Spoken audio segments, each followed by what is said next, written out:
Yo, what's up, everybody? Tori Jones here with the Uprise Postgame show, as always. Um, little thing I just gotta come clean about. I was trying to take a nap before the game, and my phone started an update, and then it didn't restart because it started an update.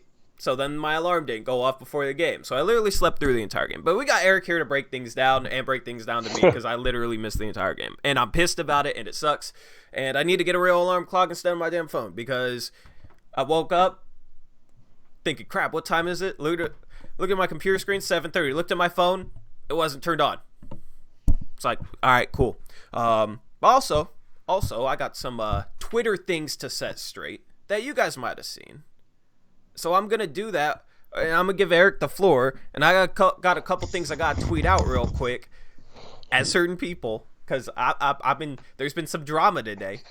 There's been some drama, so I gotta clear some things up. So, Eric, you can go ahead, break down this game. I'll be listening, What's up, but guys? I'll also be dealing with this. Yeah, have fun with that. Yeah. Yeah, you probably should have just blocked her in silence. Oh no, I love the I kind of love the how everybody's freaking out, man. It's funny, man. Randall, I am having a breakdown. I haven't even said anything. Yeah, this was such a weird game because, like, I went into it thinking that the Blazers are probably going to lose, but they actually played well in the first half, especially on the defensive end in the second quarter, especially. And then, yeah, they gave up like 37 points in the third quarter. It's like, for some reason, it's like all five players on the court all forget how to play defense and rebound at the same time. And it's happened like quite often this year. And it's not just like one lapse. It's like everyone has their own little mental lapse, and it leads to, like tonight, it was Indiana getting several defensive or offensive rebounds and second chance points, and all of a sudden we forgot how to like switch picks and do things. I don't know. It was just yeah, there was like Al-Farouq Aminu for three said we had great stretches of defense. We come out in the second half. There was a possession, Tory, where we played great defense. First possession of the second half. Like, they couldn't get a shot off. Turner, like, grabs the ball in the corner, shot clock winding down, hucks it, like, over his head, and it goes in. And that just seems like such a microcosm of what's happened this season. Like, even when they do play good defense, they can't get a stop. And then the last play of the game, so the Blazers were down like 12 with like a minute left. Really? And they came back Wow. and cut it to 3 with 29 seconds. So they didn't have to foul. They just had to like defend one. They still had timeout too. So they could have just played defense, got a stop, and had a chance to tie it at the end. But yeah, unfortunately, Miles Turner hit a 3 at with like 4 seconds left or something to end the game. And that was it. But yeah, it was frustrating because, like, even though I went into it thinking they shouldn't have won, this is a game they definitely should have won. Even though that, like, on paper they shouldn't have been in this game without Dame. They definitely had their chances to win this game and let it completely slip out of their hands in the second half. Yeah. Gary Trent Jr. was the only decent bright spot tonight, says Randall. I completely agree about that. OJ Mayo Light says Gary's becoming our best defender, which is also true. I put a Reese up there as well. But yeah, Gary Trent's been playing great perimeter defense right now. Let's take a look at what he had tonight. So he was 7 of 15 from the field, 4 of 8 from 3, and had 20 points and 5 rebounds. Pretty solid effort for him. He played 40 minutes tonight, Tori. Gary Trent did? Damn. Yeah. Yeah, I gotta look at the box score and stuff. I'm just firing up this tweet. They came back. It in the third quarter when they were struggling, they had taken him out and then they put him back in, so he played almost the whole second half. But yeah, once again, CJ 38 minutes, Carmelo's 36 minutes, Trevor Ariza 37 minutes. We just don't have the bodies to get these guys some rest, so they're frustrated at the end of games, and it's really showing. There were several timeouts where we just posted up Melo. He was 5 of 8 tonight, so he didn't have a terrible game, but it was actually the only plus guy. He had a +4 for the game. He was the only plus out of the starters. Actually, him and Gabriel were the only plus guys on the team, but Gabriel only played 6 minutes. And he had 3 fouls and 3 turnovers in those 6 minutes. Simons started off hitting like his first 2 jumpers and then proceeded to go 1 for 7 the rest of the game. Caleb had 6 points and 5 rebounds and a really good stint in the first half, and then didn't do squat in the second half.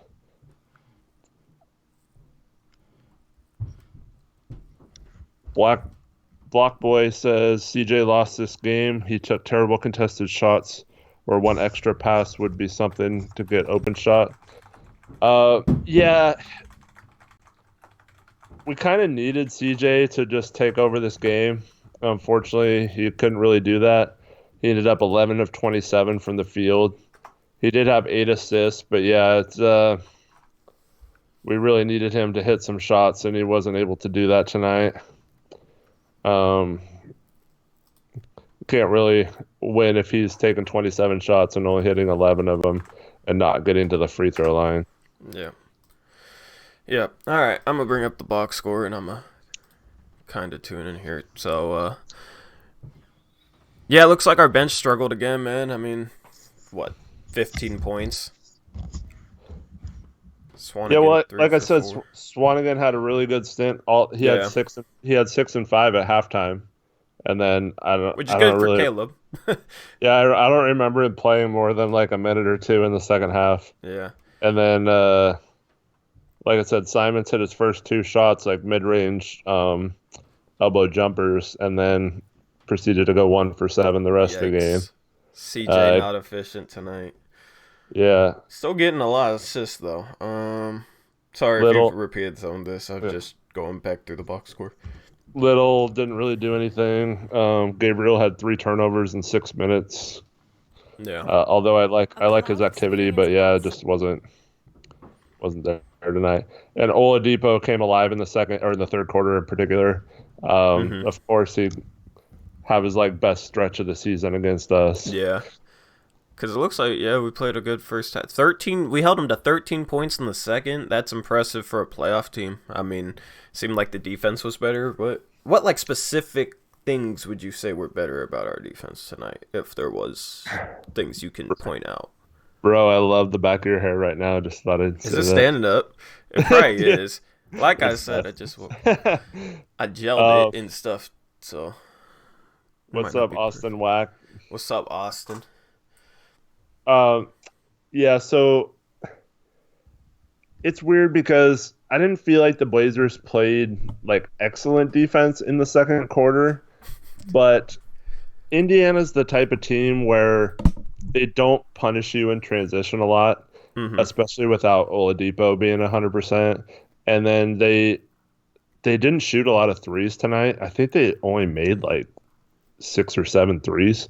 So those are the 2 things that have been killing the Blazers so far, especially recently against Memphis and New Orleans and teams like that, where the transition defense and the 3-point shots giving up a lot of open threes. So Indiana didn't really have a lot of offense. They were playing slow and then not hitting shots, so it kind of played into our style. And that's why I thought we should have won this game, because this totally a matchup where even though Indiana's a good team, we match up really well with their style compared to worse teams that play at a quicker pace and try to exploit mismatches a lot more. They kind of just play at a methodical pace, and that kind of fits into what we like to do on defense.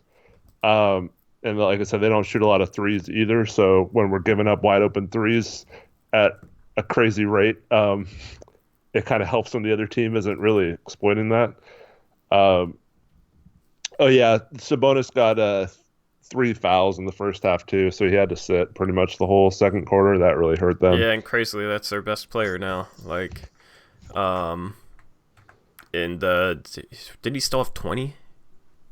Yeah, still had 20 in 28 minutes, 11 rebounds, 4 assists, 8 for 15 shooting. I mean, dude, I wish that man was a Blazer. Just, his dad play here, but just because that dude's a fun player to watch, in my opinion. Just like his passing, he kind of reminds me of like what Nurk was slowly becoming. Like Sabonis is a little bit more of a shooter, but and Nurkic is bigger and more of like a brute, but just the efficient scoring inside, the rebounding, the passing. Nurkic better rim protector, but I'm a fan of Sabonis, man.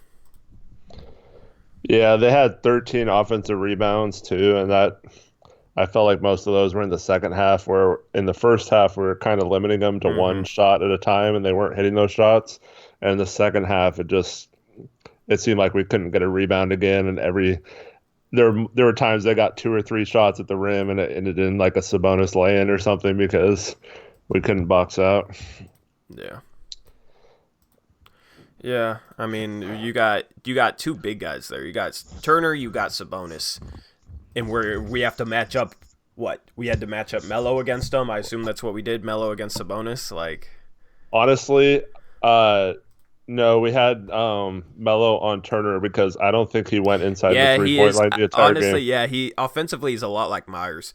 And I mean, he killed us with that last 3, but I mean, he's only like a 35% shooter or something like that. I'll look up what he is for the year, but like that's all he did was stand at the 3-point line the whole game. So it's kind of weird, but yeah. I'm trying to find his 3-point percentage here.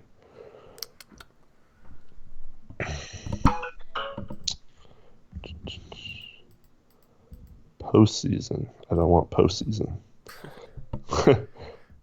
So, yeah. 33.8 this year, yeah. 38.8 last year. But yeah, he was good last year, so I expect that to kind of get back to where, I don't know. His shot looks good.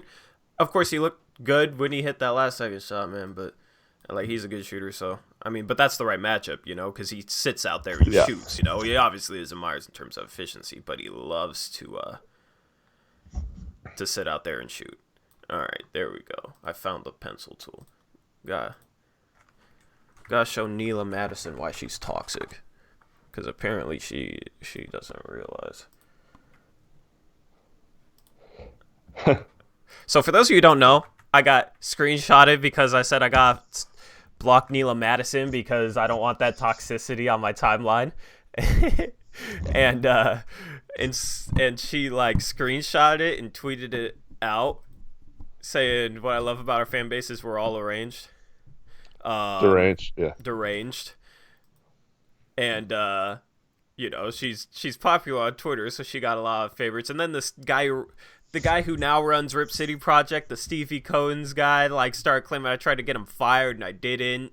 So I had to leak the DMs he's talking about. I was literally just questioning his tone that he used when running the page, because I used to really like that page and I was cool with the people who ran that page before he got there, and then he came in and started running that page like it was a personal account and started being like weird with it. So I just questioned the other guy who runs that page about it. I was like, seems like kind of using a weird tone for that page, literally. Now this guy's like, oh, he was campaigning to get me fired from the page I was running or something. It's like, no.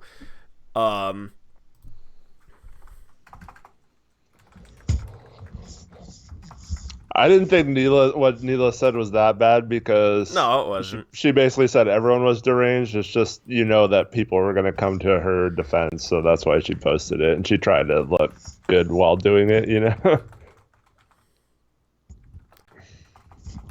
Yeah, I'm just saying, just don't like to see this stuff on my timeline. And I circled what she said about Dwight James, and I'm just gonna put the shrugging emoji.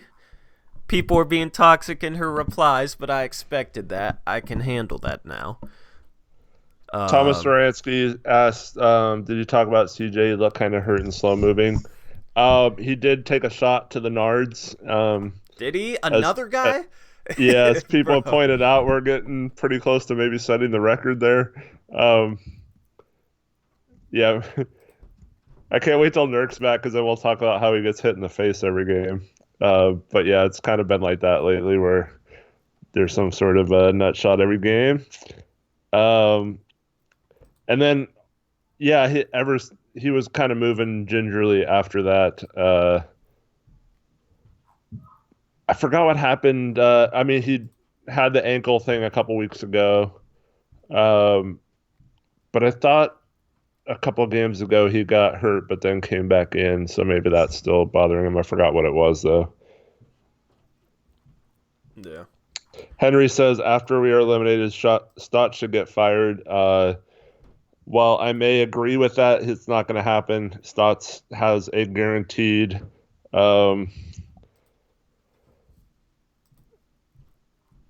yeah. Damn, he's not going to get fired. I forgot to reduce the latency on the stream. Oh, well. We're kind of scuffed right now. But Moreno Pink Floyd said, guys, so try to blow smoke up that girl's butt. Tell me about it, bro. That's her whole replies, man. That's her whole replies. Yeah, sorry if I'm not super focused on the game. I didn't get to catch it. I've been off kilter this past like couple days, you know, with everything. But we'll try and I don't know, fix it. But yeah, like everyone has the injury excuse this year, and now especially with Dame being out. I mean,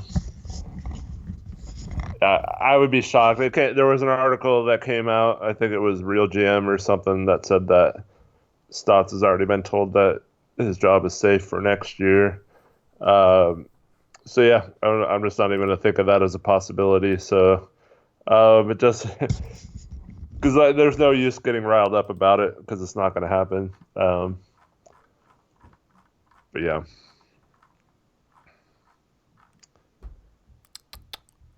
Yeah, do we play Golden State again this season? Because that would playing Golden State with the amount of times we've gotten kicked in the nards this year might not be good. Because Steph's gonna be back, and we play them one more time. I think in April.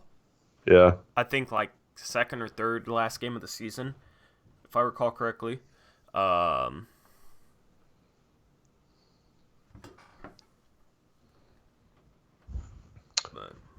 Yeah, so Thomas Ransky says, not overreacting about Trent, but Trent is winning fans' hearts passionately.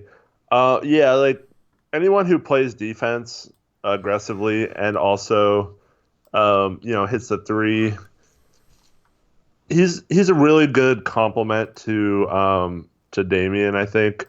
And right now to CJ when Damian's not there, but he's kind of interesting because he's not necessarily like a go-to scorer guy off the bench, but you always need like shooters off the bench. But he could also come in and play with the starters seamlessly, I think. So you need guys like that on your team, just some versatile guys who can shoot and play defense.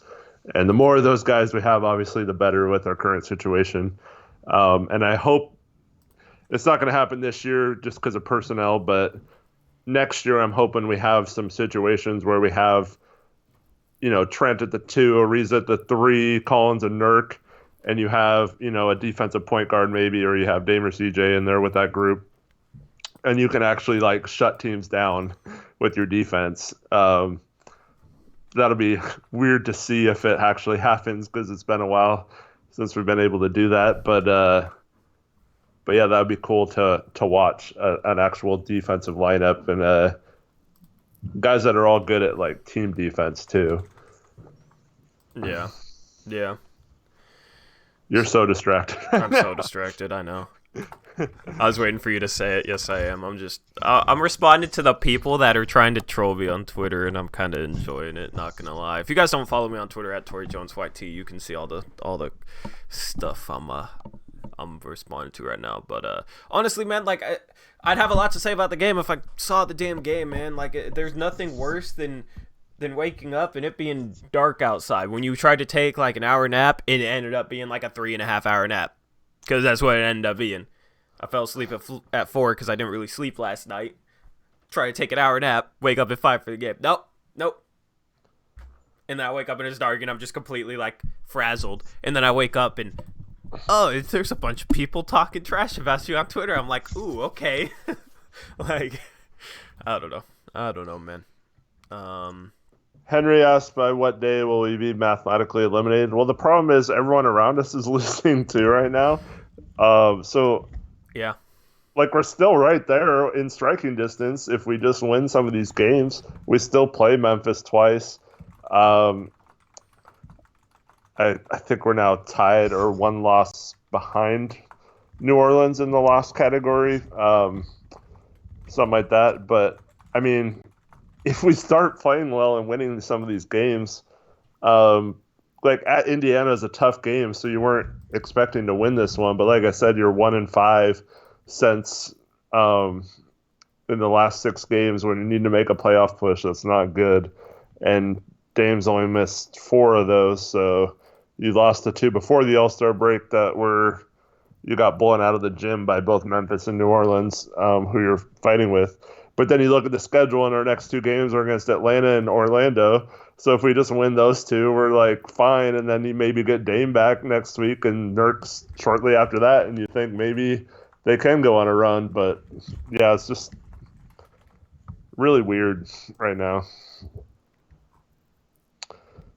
Because we're in that stretch where we should have had a bunch of easy games, but like this Indiana game, the Boston game at home, I think we played Boston on the road during the stretch too.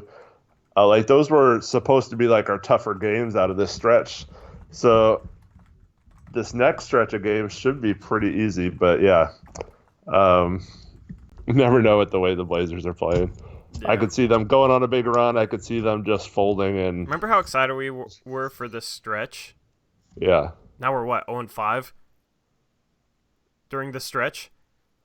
Like that started 2 games before the All-Star break. You know that stretch, that easy stretch I was talking about? Yeah, we're 1-5. I said that like 8 times. Okay, well I'm not paying attention. You know that. I know.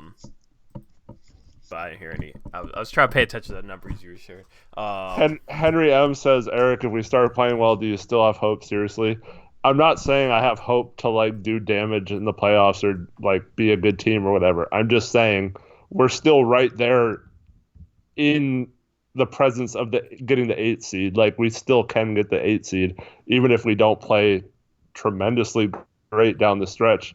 All the teams around us aren't really playing that great either. So like, if you do get Dame and Nurk back and do go on like a mini run at some point, beat some bad teams on your schedule, and then at the end of the season we have a couple of tough games if we happen to win those, I mean, it is possible to still get the 8 seed. I don't think that's that shocking or anything like that compared to the way Memphis and New Orleans are playing. But I don't. At this point, tanking really doesn't do anything either. So I'm not hopeful that'll happen. I'm just saying it's still right there for the taking. Like it seems like no one wants the 8 seed right now. Yeah. Mellow Stays says, I have a feeling that Nurk will come back on the day Dame comes back. That'd be cool because I'm hoping that's the first day back from the road trip. But Nurk still hasn't even practiced yet, so who knows? Dude, this shit's ridiculous. Okay. All right. I'm done with Twitter. I'm closing Twitter right now. All right. What's up? Okay. Yeah. Eric, you're doing a great job. I could tell you're doing a great job, bro. Sorry that Henry, That's all right. Henry, it's not really optimism. I'm just saying, like, the Blazers are playing like crap, and they're still, like 3 games out of the 8th spot. It's not... I'm not saying that they're for sure going to get the 8th spot. I'm just saying they're still right there, even though they've been crappy, because every other team is playing like crap too. So they might as well go for it if people are healthy. But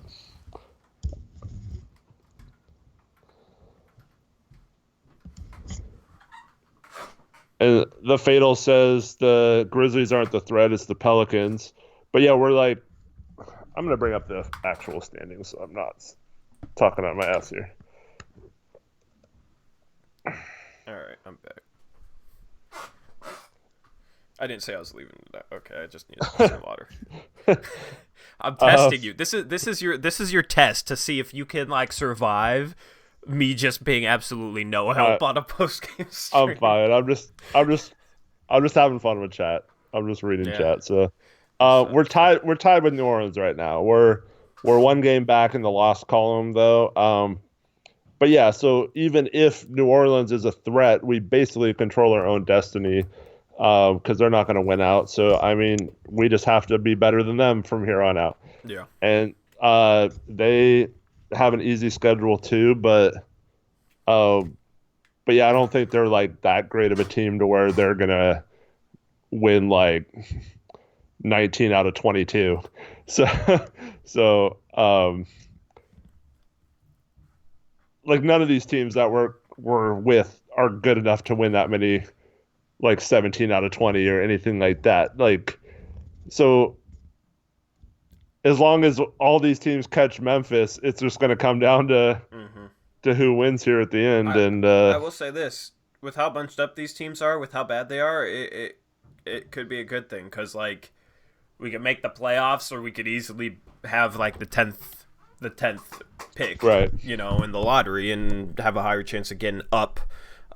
Into the top, but because let me look at the standings. I mean, we're 3 games behind Memphis, and I just did this 1.5 against Phoenix. Is that what you said?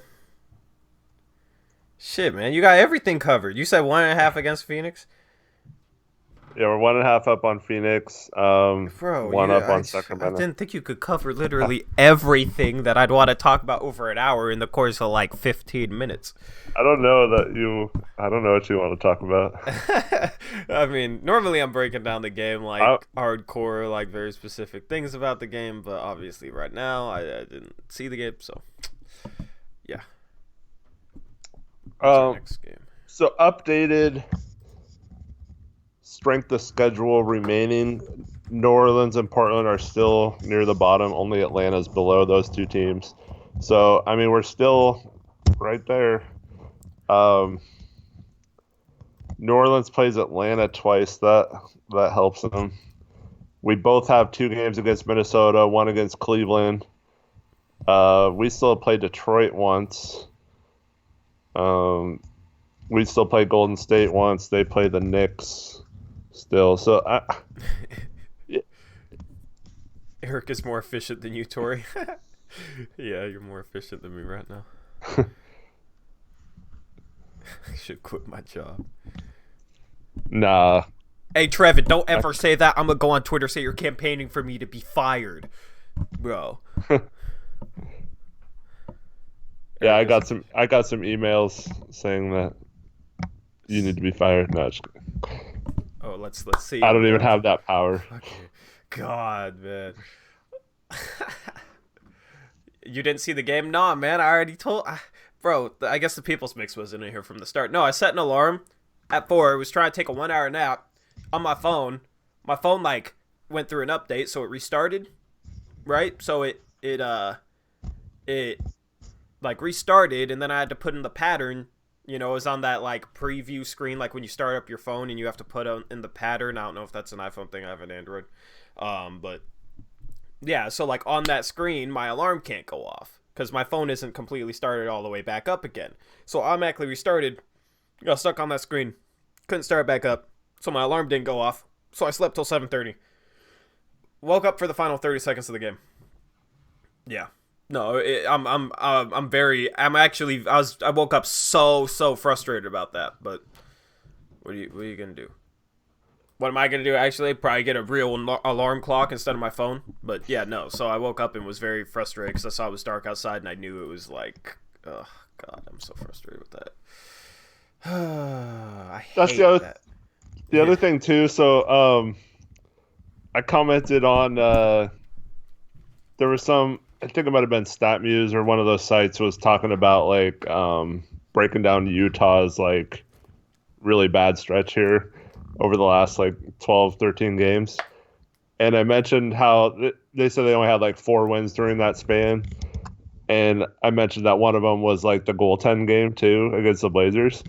Um, so it might have even been worse. And then another one of their losses was the one where I think it was against Houston, where Houston hit a shot with like a second left, and then Bogdanovich hit a shot at the buzzer to win it. Um, and then some Jazz fan came at me like, "Get over it, stop crying. It's been like 2 weeks, blah blah blah." Like, like if you look at the standings right now, that one game could cost us the playoffs. Still, like it's still possible that that'll end up happening. So Yep. I am gonna cry about it until it mathematically does not mean we missed the playoffs by one game. Um, Yeah. I mean, who knows? We might not even won that game, but just the fact that we didn't even get a chance to. Yeah. I love chat right now, man. I love chat.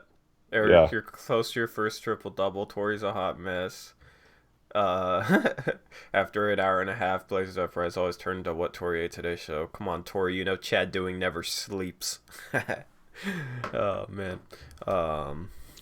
Did you see the stuff with? Oh, you just woke up, huh? Yeah, it's 7:30 ish. So you haven't seen the stuff with Chad doing and Myers today, have you? Were they going back and forth again? No. So I guess it was Isaac's birthday, Chad's son. Yeah. And so he put something about how like his son was giving him crap because Myers is his favorite player, and like he was mad at his dad for like calling him out on Twitter or something. And then so Myers actually took the time to like send a video to Chad like wishing Isaac a happy birthday and like saying all this nice things like because it's Myers' birthday too, so they share a birthday. And yeah, it was like really nice of Myers to do, like a really cool message. And then his son also had like surgery recently, so he like sent him like well wishes for that and all this stuff. And so like all evening, Chad's been like, "I'm so embarrassed and ashamed. Like this is so heartfelt. I'm crying right now. I'm so sorry, Myers." Like he's just been like apologizing to him all night, and they went back and forth and made up. So Oh, uh, lame. I wanted I fireworks, know you were bro. hoping for something worse than that, but yeah. So it was all like mushy between the two of them. Alright, I'll have to read that. You made me open up Twitter. So I have this exchange going on right now. This is Twitter time of the show. Shout out to Henry M. He donated you five Oh, shout out dollars. to Henry M. Huge shout out. Great job, guys. Keep up the good work. I feel like I'm not doing good work tonight, but you know what you see is what you get, I guess. Whatever saying you want to put to that. I'm kind of No, see, scrambled tonight, but maybe that's entertaining. you are doing great because you brought me along from the beginning, so to, to I could help you out in to these step times. So up like when I'm injured. that's what good bosses do, man. True. True. True. This is everything I've They been training you delegate. for. Yeah. This moment right here. Yeah. But no, I'm dealing with this goddamn Twitter thread, man. I don't know I what this have guy's look. talking about. This guy named No, he has a checkmark, 18,000 followers, I guess. He says, "Bro really has YT in his handle. Be right back, changing my name to No Spotify." And Trevin responded saying, "You know how many people have YT in their name?" And No said, "No, but tag him here so I can shit on them too." And then Trevin tagged Mr. Beast YT. You know who Mr. Beast is? Do you know who that is, Yeah, Eric? Yeah, like yeah, the one guy on YouTube that you definitely cannot shit on because the dude gives out like $100,000 in a video.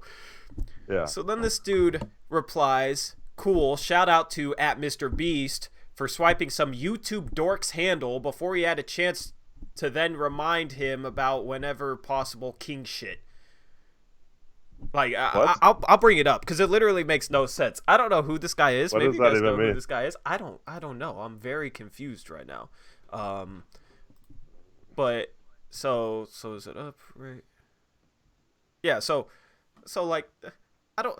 What does this mean? Like, I'm so confused. Just I'll even move my screen over, my webcam, and then I'll bring it back up. Can somebody tell me what this means? Like, this type of stuff I've been reading. That's why I've been so distracted. But then, like, he responded and said this. I have no idea what he's saying. Can somebody help me? Can somebody enlighten me? Because I'm confused.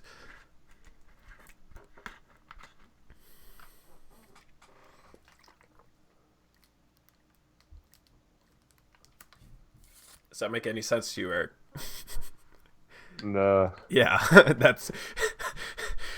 I'm so confused. Trevin, apparently you are a snitch tagging ass kicker? I don't know if he's talking about you, but you didn't tag me in, so I don't know who he's talking about, but I don't know, man. I'm confused. You should get the ass kisser that snitch tagged you into this thread. Maybe he can strike a deal. Seems like a reliable sidekick. No one even tagged you in. And nobody tagged me in. Where's my reply? Did my reply post? Because I said nobody really knows what you're talking about, but you seem angry. Unless he's talking about, like, Oh, that's what I was going to say. The only thing I can think of is since you blocked her, whoever told you that she posted about you. Which would be me. That's me. I'm the... Oh, shit, you were an ass kissing snitch tagger, bro. I guess. I didn't tag you, though. I just told you that she posted your thing. But this is exactly what she was trying to do, and she knows she has guys like this that'll defend her because they think she's hot and they have a chance with her or something. I know, so, it's ridiculous. Like this no guy is trying to like get into her DMs to get feet pictures.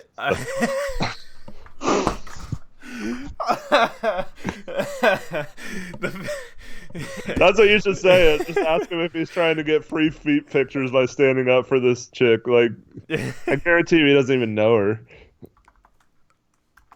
I will if he responds to this. If he responds to this, I will. That's awesome. That's perfect, bro. That's absolutely perfect, man. I don't even have anything against this chick personally, bro. She just, like, I've seen her tweet some, like, kind of toxic stuff here and there, and she's associated with Pinwheel Empire, which is a toxic account. So, and this is what she tweeted out that I thought was toxic. If I blow it up, you can see it. But this was, like, the one thing, you know, and she's associated with Pinwheel Empire. I think she runs it, which is always crapping on fans, you know, talking shit about fans, that type of thing. So, there's this tweet, Dwight Jane's got to be the only people on this planet that consistently do their job wrongfully and get paid. Andrew association with Pinwheel Empire. I was like, okay, toxic. You know what I mean? Whatever. Not even like that bad. It was just like, I'm tired of seeing so many guys kiss up to her. That's kind of why I tweeted that out too, is because so many guys just kiss up to her. You know what I mean? So many guys blow smoke up her ass. So I was tweeting, like, I got blocked this chick because I don't want to see toxic stuff on my timeline. That's all I said. It wasn't even personal. I don't know. Now she tweets it out, so now you get, like, it is slightly a bit ironic that I call somebody toxic and then announce that I'm blocking them, but whatever, you know. This guy thinks my judgment is terrible. So this is stuff I've been reading. Ian Carmel said, you know you're cooking when these dingbats start clucking. They're mad that you're casually better at what they think they're entitled to be doing for a living, but after a quick perusal of their timeline, it's clear their ceiling is choir preaching sad boy discount salt shakers. Don't know what the hell he's talking about. So I said, no, Ian, just tired of seeing stuff like that. Which I think Ian's cool with Dwight Janes, so hopefully he is, because... No, Ian's definitely... He's not a fan of Dwight Janes? No, it's like Ian and Neela and Rip City Project and Pinwheel Empire and all the... Rip City Project didn't used to be in that group, you know what I mean? Rip Twitty, like, they're all connected, so if you attack one, you're attacking that whole group, so... Yeah, a little posse. Yeah. See, that's why we gotta keep getting bigger. That's why we got to get to their level so we can create war, I guess. We'll be the good guys, though. Um, but then where's the I blocked that asshole because he was campaigning to get me removed from the block I run. F that guy. This is what I tweeted to him. This is what I tweeted to Austin Carroll, who's the other guy who runs Rip City Project. I said, hey, man, what's going on with the Rip City Project Twitter account? I can tell it's not you running it right now because of the tenor and the way it's tweeting is very strange coming from that account. I've always liked who works there, but it seems like whoever's running it now is overstepping their bounds with the way they're tweeting. Just wondering what you thought. That's what I tweeted out. Not trying to get him fired. Didn't even know who was running it. Didn't know, like, literally did not know who was running it. And literally I was just like, because he was running the account, like, getting into, like, little tit for tat arguments with people, like, kind of, like, little personal type of stuff, which, like, from your personal account, like, whatever, you know what I mean? But from, like, the Rip City Project account, from the brand account, it was weird, and I'd grown fond of that page, because it was really the only, like, big Blazer Twitter page that wasn't toxic. So then when I saw somebody start tweeting from it in that certain type of way, I was like, what is going on? You know, it kind of annoyed me. So that's why I tweeted to Austin. And Austin was like, fine with that. He's like, I've always been receptive to feedback, you know. The last thing he wants to do is alienate his audience. Like, well, that's what Stevie was doing with the account. Like, because the thing is, people like me, I feel like that account because they weren't toxic in that way. And they weren't like, Stevie wasn't even being that toxic. They weren't like, they didn't get into personal type of BS. You know, they were a big page that just tweeted out their content and was like, had a good, like, tenor to their page. And then Stevie came in and started tweeting in a completely different type of way that I just didn't think made sense. So that's why I brought it up. That's literally all I did. But apparently, I'm an asshole. F me. Because apparently I was campaigning to get him removed from the blog he runs. Like, get out of here, man. That's whack. That's annoying. So that's what I have to deal with. So that's what I was responding to. Which, you know, you can say I brought it upon myself because I tweeted out that Neela Madison thing, but, you know, I gotta set the record straight. Like, do you really think that was that bad to tweet that to Austin about like what I tweeted at him? Do you really think it's that bad? No, I kind of agreed with you, but then, like, after that, yeah, he kept saying, like, because you just tweeted at him, he had some article where it had a bunch of incorrect, like, CBA stuff, and you were just after. like, that was after. Yeah, the but, fact. like, just let you know, like, this is wrong, and this is wrong, this is what it really is. And then he's like, quit trying to correct everything I put, you know, and, like, got all mad at you. Mm-hmm. And I was like, dude, what the heck? Like, he was just trying to show you. Yeah. Yeah. And I mean, one of them was wrong, and he was, like, literally only focused on that. And I was like, and I basically admitted I was wrong, but he couldn't. It was like, okay. That no guy is simping. White Knighting 101, Tori would be a good war general. Yeah, man, I know how to handle this Twitter type of crap because this is what you get. You get the most popular account with a bunch of their, like, followers that don't really care, like, what they say or pay attention to what happens, and they just follow them blindly and you know, like, that's what you got in this situation. Like me, I'll explain it to you guys. Like, I haven't, you know, you have people saying I'm trying to get him fired. I didn't. People saying F me, people calling me an asshole, people being toxic towards me because I said I don't want toxicity on my timeline, so I'm blocking somebody who I think is toxic, which I guess can be a toxic thing. Maybe I shouldn't have tweeted that out, whatever, you know what I mean? But, like, I think she's pretty toxic. Yeah. Chad is paying everyone on Twitter to hate on Tori Jones. Yeah. It's Neela. Neela is tweeting that out. Got her little fan base. See, I didn't. Yeah, I thought that was kind of like, it's one thing to block her, but yeah, like, since she didn't do anything new recently, you probably shouldn't have done that. Yeah. Like, because now it seems like you've had that beef for a while. I swear I saw something on my timeline. I was, like, responding to something that I saw. Yeah. I don't know. Maybe it's just people were retweeting her. Like, I don't know. I just didn't want to see her on my timeline because she's associated with Pinwheel Empire. Yeah. I guess I don't know. Yeah, obviously I shouldn't have tweeted that out. You're right. I could admit that. But it was also kind of just like, screw it, I don't care. Like, let's see what happens. You know what I mean? And let's see if I which know it I'm can gonna be kind of sound like toxic, but 1,000 years old right now, but like I don't get the whole like she's considered Blazers Twitter, right?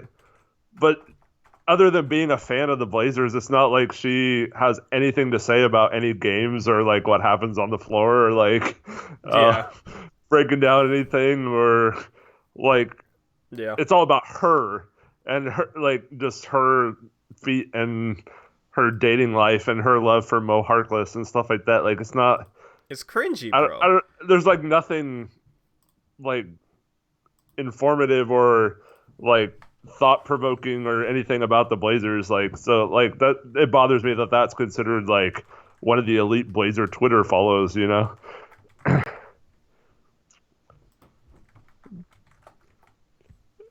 and somehow they're in here watching because Who is? yeah, Who is? I want to know who's in here so, watching. someone. Your likes to dislike isn't usually this bad. So everybody, leave a like on the video. Let's fight back. Let's fight back. I wish this was like the good part of the season where we'd have a bunch of people in here right now. Well, we had a bunch of people in, and when you started talking about this, it just plummeted. Oh. I don't Yeah. blame people for leaving, but I mean, I can't talk about the game. I didn't see it, but yeah, that's fine.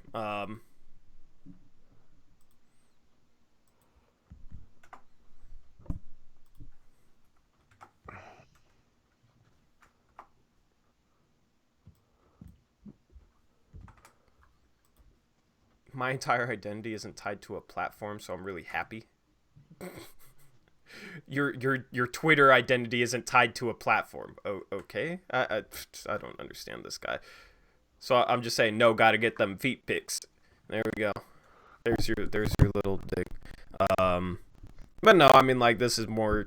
I don't know. I wish I could break down the game for you guys. I didn't watch the Celtics game because I had my rec league championship and there was no league today. I just ended up, my alarm, that whole situation. So I apologize for not being able to break down this game, break down what happened on the court. Thomas Doransky asks, when are you gonna get prospect videos like you did before? It'll probably be, I'm guessing, once the Blazers are mathematically eliminated, right? Yeah. We'll get more into the draft. Yeah, we'll have like all through playoffs. So there's plenty of time. Yeah. I want to get out more videos.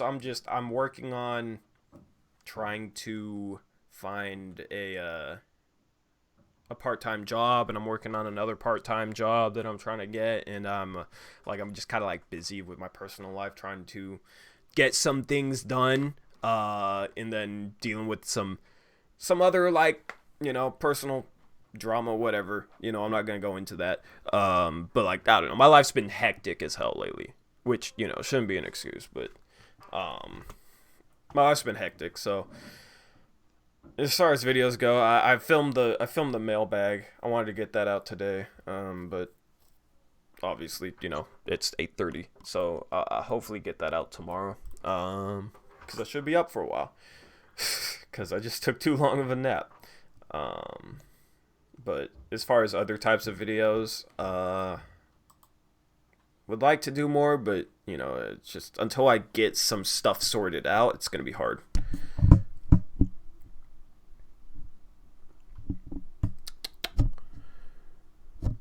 CJ got the Jules jangle. Damn it, we got bigger issues. Groins. Yeah, what's with all the groin issues, bro? That whole area has been a target. You got Dame, you got Whiteside, you got CJ, you got... Who else? Who else had to deal with that? Getting hit? Did you say Whiteside? Yeah. He got hit a couple times. I just said Whiteside. You did what I was doing, bro. No, I asked if you said Whiteside.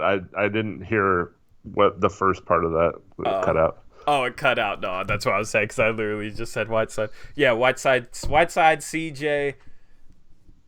Who didn't a couple other Blazers get hit below the belt? I don't remember. Yeah, it seemed like it was happening every game for a while. Anyway, yeah, we will do prospect videos. I might do like 10 draft targets to be aware of or to watch or something like that before the end of the season. You know, like kind of like general videos where we don't zone in on one prospect, and then after the season we'll probably do like prospect like scouting evaluation type of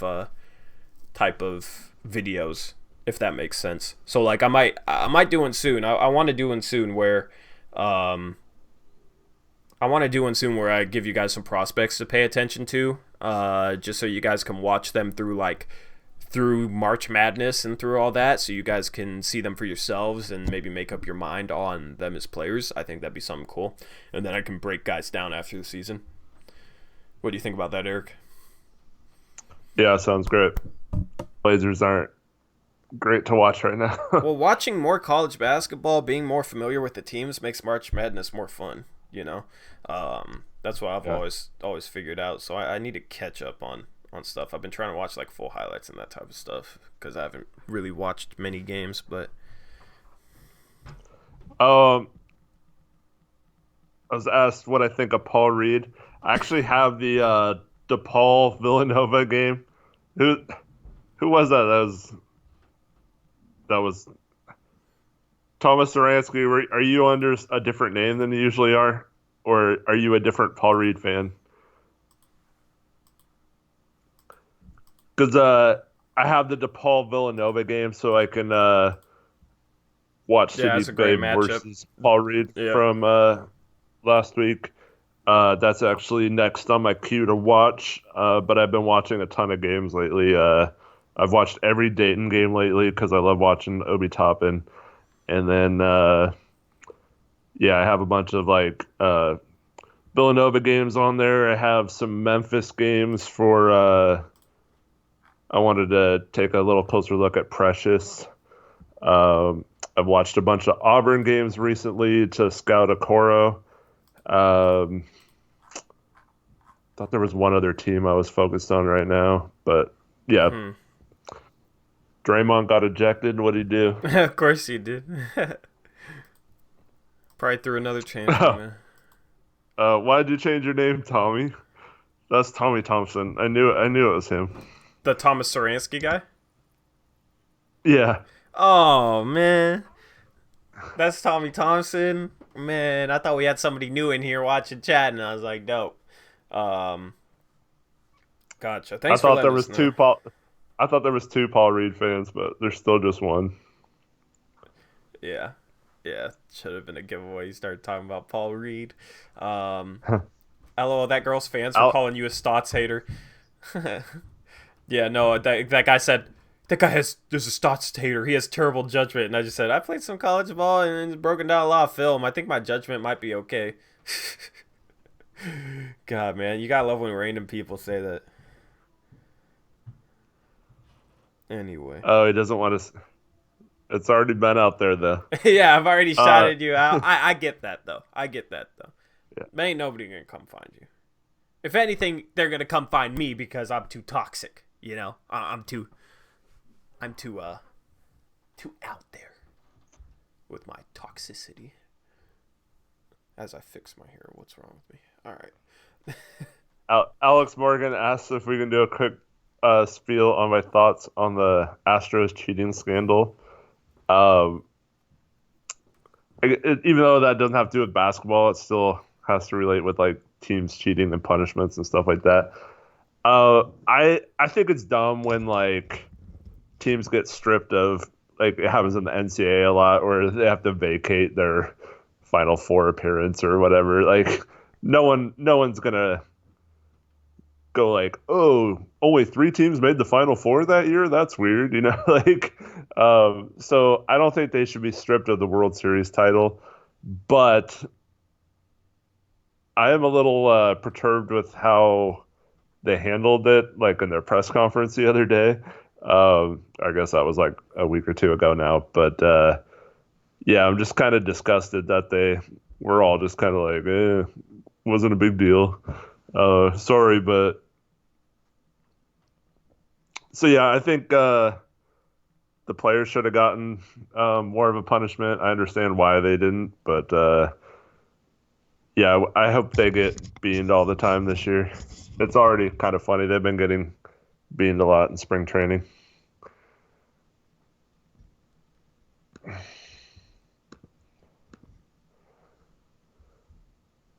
Are you on Twitter? Mm-hmm.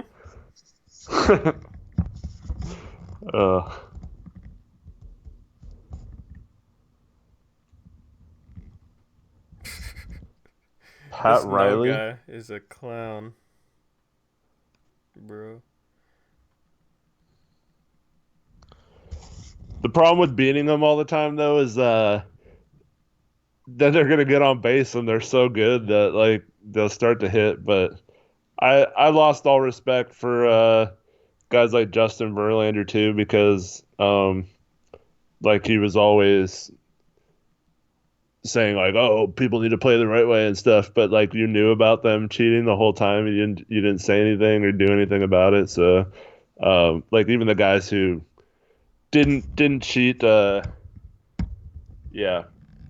But like if that happened to the Blazers, like if they won a title and then you found out they like cheated somehow to do it, it would kind of suck. But like I would probably try to justify it somehow. But yeah, probably would diminish it a little bit. Yeah.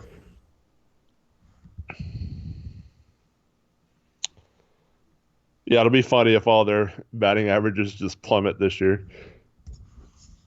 I'm interested to see what happens with the Red Sox too. I'm interested to see what happens with the Mariners. That's gonna be fun. God, man, it's gonna be ridiculous, bro. Well, at least they've already come out and said they're not trying to win this year. They didn't need to come out and say it. Yeah, they but I mean, haven't like, won in 20 years. Like, yeah. they should come out and say when they are trying to win. Like, Yeah. God, True. man, it's ridiculous. Longest drought in the 4 major pro sports leagues. Yeah. I've never seen a baseball playoff game as like a fan of a team, so of course that's the, have to be a Seattle fan because we don't got a Portland Major League Baseball team. We're trying to get one, but I cannot stand the Mariners anymore, man. At least they're trying to do things right and like slowly rebuild. It's just like should have did that 15 years ago.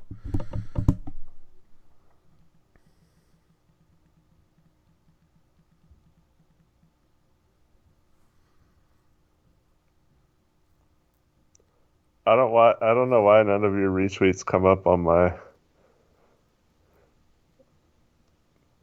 On your what? Your phone? Did you like unblock her to Yeah. talk to her? Oh, okay. Yeah. Well, to respond to anything on that. I'm gonna wait till after the stream to go look through because I don't want to be distracted like you right now. Well, I'm seeing the Chad doing stuff now. The Chad doing stuff you were talking about. Shit, should I try to make up with Chad doing?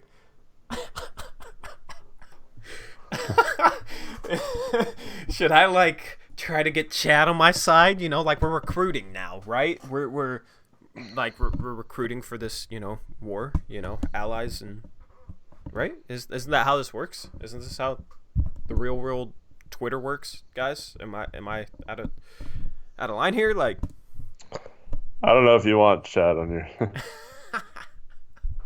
bro, I used to be a fan of his show. I don't. God, I like he'd say some stuff that annoyed me, but I was always cool with Chad. His son goes to the high school I went to. Like he lives in Vancouver, you know what I mean? Like, and he's like a good guy. I never had a problem with Chad doing personally. The only thing I had a problem with was like the way he'd insult anybody who criticized Stotts. That was really my only problem. Like, God, man.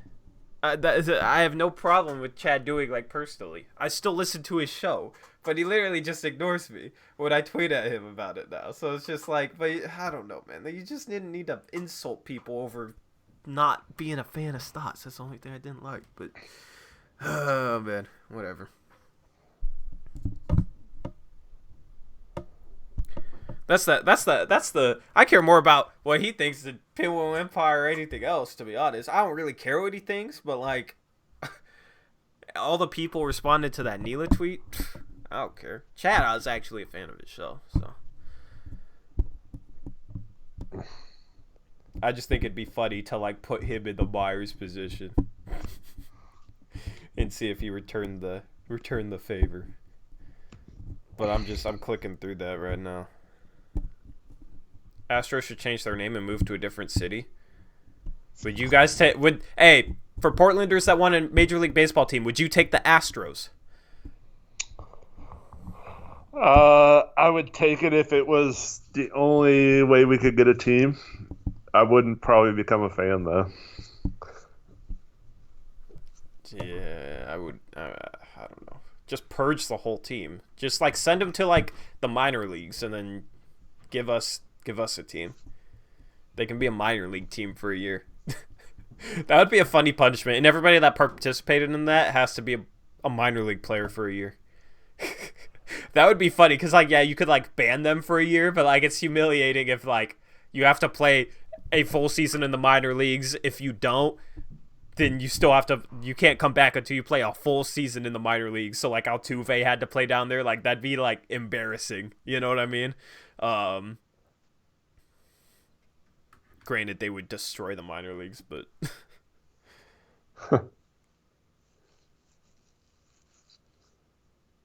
Anyway. Yeah, I don't really know how to.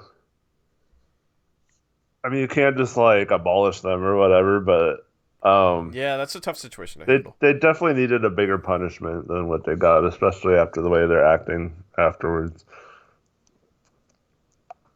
All the players should have gotten at least what like a steroid ban was, like 80 games or whatever. But yeah, the problem is they needed to give them immunity so they'd rat out the people who were responsible, you know. But yeah, it just kind of sucks that they did that. Yeah. And if they would have just investigated it when everyone was telling Major League Baseball that they were cheating and didn't seem to care that much. Dame Dollar says, what did the Astros do?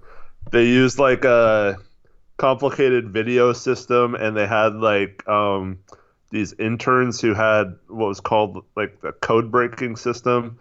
So they would they had algorithms to figure out what team signs were, and then they would realize I didn't even know that, honestly. Yeah, so like even if teams change up the signs, they could figure it out really quickly, like what they were. So some teams had to like have like new signs every batter, which is like crazy to even think about. How you would. That's insane. I didn't even know that part. I thought they just were like figuring it out just watching the tape. No, so they had a video stream from center field into the dugout. Yeah, and I thought somebody was just watching that. And then they had like algorithms that broke down what each one meant real quick. And then they would start making sounds like banging on a trash can if it was certain pitches and stuff. Yeah, I didn't know they had algorithm software and then, or whatever. Apparently they got called out for it, and this isn't proven, but a lot of people are accusing them of switching to buzzers then instead of the noise making stuff. Yeah. Yeah. Because Altuve didn't want his shirt ripped off after he had a walk-off home run because, like, you know, people, like, go after the guy, whatever. I don't know. Basically the Patriots, yeah. But they did this, like, the whole season, and if you look at, like, their numbers for when they at home versus away and, like, the games that they allegedly did it, it's, like, crazy differences. So, yeah, you have guys who there was a time where Altuve hit a home run. I think this was in the playoffs, maybe. And yeah, you could see him coming over to home plate, and he's like telling everyone not to rip off his shirt. And then he comes out of the locker room with a different shirt on, and everyone was saying that he had the buzzer under there. And then one of his teammates said, like, no, he had just gotten a new tattoo and didn't want it like exposed or whatever. But then he posted like shirtless pictures a few days later on Instagram, and he didn't have a tattoo. So, that was obviously a lie. But yeah, it adds up to them. It was pretty obvious they were using buzzers, but it hasn't been proven yet. Yeah. Is Trevin, bro? I love Trevin's Twitter, bro. There's a tweet a couple hours ago. PDX Tim A tweeted out, if you're a Blazers fan, you're thrilled at halftime. If you're a Pacers fan, you're really upset. If you're not a fan of either team, you're asleep. And Trevin said, if you're Torrey Jones YT, you were asleep. Oh my goodness. If you're not a fan of either team, I am a fan, and I definitely was asleep, man. I woke up, I was like, please let it be a lighthouse, because I have a blackout curtain, and I lifted the curtain up. And I was like, no. It's the worst feeling, man. It's the worst feeling in the world, honestly. How many dislikes does this have? Because I can't see from here. Actually, maybe I can just go to analytics. It shows 6 on here. Damn. Got 6. When I mentioned that, it was like 9 likes to 6 dislikes, which is pretty rare. Which is crazy. So definitely had some people click, but yeah, God, I need Nurkic to come back, man. I need because that's the thing. Is like losing was like, yeah, we're losing, but the trade deadline's coming up. Okay, trade deadline passes. Okay, well, let's see what Dame does. Now Dame's gone. Then we got that Dame insane stretch, yeah. Yeah, and it's like, right now it's just like we're losing and we don't have Dame, so it feels kind of helpless going into some of these games. We're now 8 games under 500, and it's like, oh, Nurkic should be back by now, but who knows when the hell he's coming back. It's almost March, it's 2 games away, like... It's just it's like the doldrums of the season. I can tell like that's how other people feel just from like our viewership numbers, man. We got some OGs that are in here every time, the most loyal supporters. I appreciate you guys. But there's there's definitely people that just kind of tune out the team and tune out the channel because of that, and it's tough because those are the times when it's like the toughest to like make good content, and break things down in a good way. So it's like not only is it the toughest during those times for like creators, but it's like also like you got a lot less people that even tune in. So then it's kind of it's not the easiest like stretch of the season right now. So we need Nurkic back, man. We need Nurkic back so we can get some like buzz back into the season, so we can get some excitement, some hype, some intrigue back into the stretch. We'll start winning more games too. The games will be better. We should have Dame back before Nurkic gets back. Like, I just need those guys back for the last month of the season or whatever. Yeah. I don't know. I'm just waiting for that, man. And I can tell fans are too.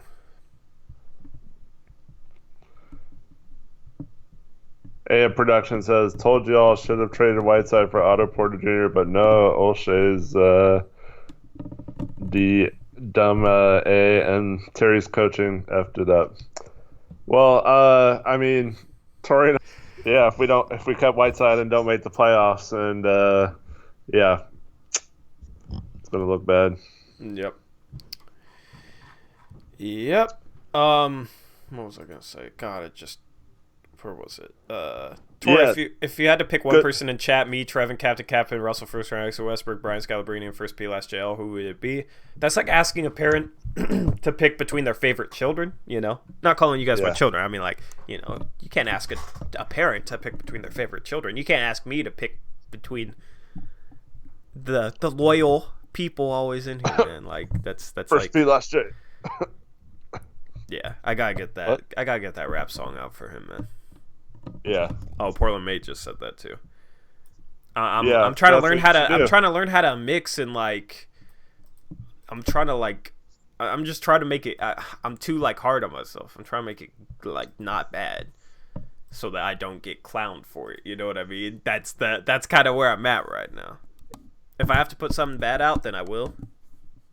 But it will be out before the end of the season. People's Mix says you need Nerd Tory. They need that 500-word rap. I mean, I might have to get it out ASAP just for your guys' entertainment, man, because the season's kind of Yeah. rough right now. Where's my hat? Where is my hat? I don't know. You sh- you should put your rap song on Twitter and tag that no guy since he's a music guy. God, if I want to get literally obliterated, that's how I do it. Yeah.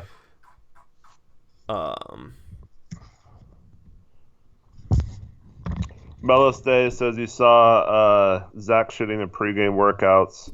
Looks 100% healthy. Why is he not back already? Because the diagnosis was 4 months, and that's not till March. So they're going to keep him out until then. So yeah, he has to be able to take contact and bang and that type of stuff. Shoulder's kind of weird. You don't want to push the shoulder and have it, because that's something that can flare back up pretty easily and then become like a long-term issue. So you want to make sure that's 100% healthy. But just going around and shooting around, and he just started lifting weights this week, I guess, too. So that's promising that he's recovering well from that, but you don't want to push something like that. Yeah, no, not at all. Not at all. So we'll see. That's the other guy I keep forgetting about, Zach. It almost feels like he's out for the season, you know? Yeah. But yeah, we'll get Zach back. If I'm the Lakers, I don't want to play Portland though, because Portland can match up well with their front court if they're healthy. Because you got two bigs, two centers. You got Nurkic and Whiteside, and then you got Zach Collins to go up against AD, because AD plays power forward. That's like one of the best defenders, just because Zach Collins has the height to deal with him and the mobility to deal with him, and is a good defender. And then you got the backcourt that could pop off like that. Portland would be a scary team if they could get the 8th seed. It's just right now we can't make any progress. We're still 3 games back. And that's the thing. After this stretch, we have a very easy stretch, but we don't have Dame, so it's like almost not even easy, you know? So Yeah, Rodney's definitely out for the year. That's why we don't ever mention him much anymore.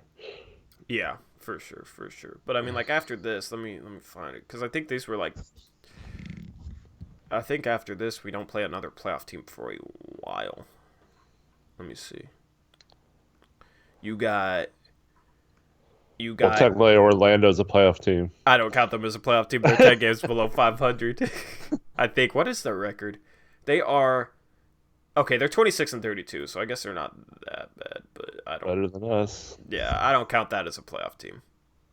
We play either lottery teams or below 500 teams for a while. Let's just say that. Because Memphis is below 500 too. So we got Atlanta, Orlando, Washington, Phoenix, Sacramento, Phoenix, Memphis. So that's next 7 games against below 500 teams. I don't even need to say playoff teams. Just below 500 teams next 7 games. Then we got Houston at home. Then Minnesota, bad team. Dallas, above 500 team. Minnesota, Charlotte, Detroit. So that's 1, 2, 3, 4. 11 of our next 13 games are against below 500 teams. I'm not saying. Yep.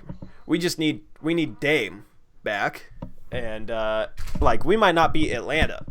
You know what I mean? Like, we're gonna struggle to beat Atlanta. We're gonna struggle to beat Orlando right now. That. Did you see Oubre today? What did he do? Torn meniscus. Did he? Yep. So he's getting a second opinion, but if it holds up, he's out for the year. Yikes. So that hurts Phoenix. Yeah. And that hurts one of the Blazer killers lately too. Oh, I know. That guy was destroying us. Those 2 games a little easier. Memphis, I think, should still be might be close to having Clark and Jaren Jackson back, but that's right around the 2 weeks, right? So they might not be back for that game. Yeah. I'm just trying to figure out where Nurkic might return here. What is your prediction? I'm gonna say hopefully that 3-game homestand from March 7th through the 12th That's a with 6-game Sacramento, homestand. Phoenix. Oh yeah. Uh, So I assume somewhere in there. I meant like I was thinking Houston was on 3-game the road, but stretch. like I was Yeah. thinking of them as a playoff team, but that's not a road. But somewhere in that stretch, hopefully.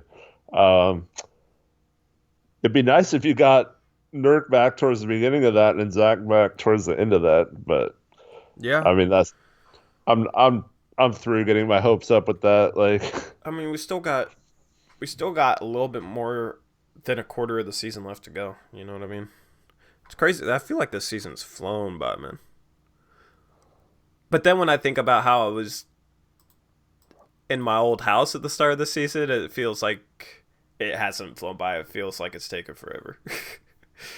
yeah, um, Damn. I just don't want it to be where we only spent two. We only had two. After 2 games, we were above 500 so far this year. That's sad, man. God, dude. I did not. I had such different visions for this season at the start of the season and for like the platform too, like what we were gonna be doing. Um, it's crazy. It's crazy. It's kind of sad. But anyway, we'll see how this last 22-game stretch goes. I mean, we get healthy, we could win 15 of those games, and we'd have 41 wins. Which could probably get us in the playoffs. I'm not sure though. It's gonna be a battle. It's gonna be a battle. that's so depressing that like 41 wins is like would be great at this point. God, man. I mean, we got after that Miami win, we were in a good spot. I felt like, or a decent. I mean, like not good spot, but we've lost 5 or 6 since then because we had this upcoming stretch coming up. Lillard got hurt. I mean, we lost to Memphis and New Orleans. Those are 2 games we we just started playing bad. Again, we started, our defense continued to be bad. Lillard wasn't popping off like he was. That was the problem. I mean, I don't know. CJ's been looking phenomenal. I'm hoping that maybe, but Olshey won't trade him. That's the problem. See, it's like God. CJ's trade value. He's probably raising it because he looks good as the #1 player. Like he's literally averaging 10 assists a game over the last 4 games by himself, and he's averaging about. Let me do math here. He's averaging about like 29 points per game. 29.5 points per game or something like that, and 10 assists as the only player, or like the only star, I guess you could say. He doesn't have Dame. I don't know. I feel like that could raise his trade value, but Olshey isn't going to trade him. Olshey wouldn't even trade Whiteside, so wouldn't even look at trading Whiteside according to his own words. Yeah, you just gotta hope that at some point, like CJ learns how to play this way without like needing to be the guy. Yeah, I think he would have by Because now, he though. gets, That's the problem. yeah, I'm just saying he gets plenty of possessions, even though like he doesn't have the ball all the Mm-hmm. time like he does in these games.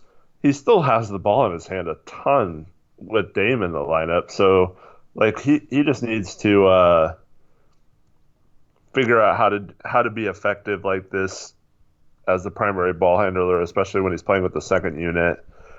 And And I mean, that's one promising thing about if we do keep Whiteside. yeah, Um, like there hasn't been, as far as I can remember, like a good finishing big in the second unit. Like Ed Davis was a good finisher, but he had to be like open. yeah, Um, Whiteside is like he dunks a lot more and like I mean he's one of the better field goal percentage shooters in the league. So he's a guy you can dump to and get easy assists. Whereas I don't think Portland's really had that much in the second unit unless guys are like hitting threes off of kickouts and stuff. So if you had Nurk and Whiteside, then like when you come in the second unit, CJ would be playing with Whiteside theoretically, or Nurkic, or one of the two, and so you would think that maybe that would help one of them. Because right Yeah. now most of his assists are going to Whiteside. So like maybe having those two centers. I'm trying to think positively on why having both of them would be good, but I definitely think that would help him be more of a playmaker if he had a go-to big like that with Yeah. him in the second unit. Yeah. Yeah. Um, CJ3 all day got you a little bit, man. Um, but you got to chill a little bit, bro. Because here's the thing: if CJ has more value to another team than he does to us, and we can get back more value than he has to us, then like a trade probably makes sense. You know what I mean? It's not saying CJ's bad. It's not saying it's literally saying if CJ had his own team with how he's been playing these last 4 games, he'd be phenomenal. You know what I mean? It's literally a compliment to CJ. You're taking it as some sort of like insult towards CJ, me saying that, man, he looks great running a team, being the number one guy on a team right now. He's averaging 29.5 points per game and 10 assists without Dame. And a team could really, really value that. That's not an insult towards CJ, that's a compliment. I don't know why you're thinking I'm insulting CJ. Because it's literally like it's literally from the perspective like if a team looks at that and says, "Oh, we can get him to do that consistently as the number one guy on our team," then we could get back a ton of value for that, and maybe that value might exceed what CJ's value to us is, because with Dame, he's not that player. He's a lot more like he's more selfish in my opinion, and he's like not. I don't know. He's just not as good of a player as I feel like he can be, especially if he's running his own team. So that is literally my only point. I don't think it's like this is just all hypotheticals. Like O'Shea is not going to trade him, and I don't know if there's even anything out there that would make sense to consider trading him for. You know what I mean? I'm just like kind of like thinking out loud here. It's not really something that I'd say like, oh, we need to trade CJ or anything like that, because I don't think that, and I think Dame and CJ can win a championship together. It's more just from the perspective of I wonder, if CJ's play could possibly get us a deal this summer that might make sense to think about. That's all I'm saying. Who would replace him? Maybe somebody we get back in the deal. Maybe Gary Trent Jr. Gary Trent Jr. has looked good. If we can get a huge upgrade at one of the forward spots, I would be fine with Gary Trent Jr. I mean, like I do value having a second guy that can handle the ball and create their own shot. It's just I'm just thinking out loud here, man.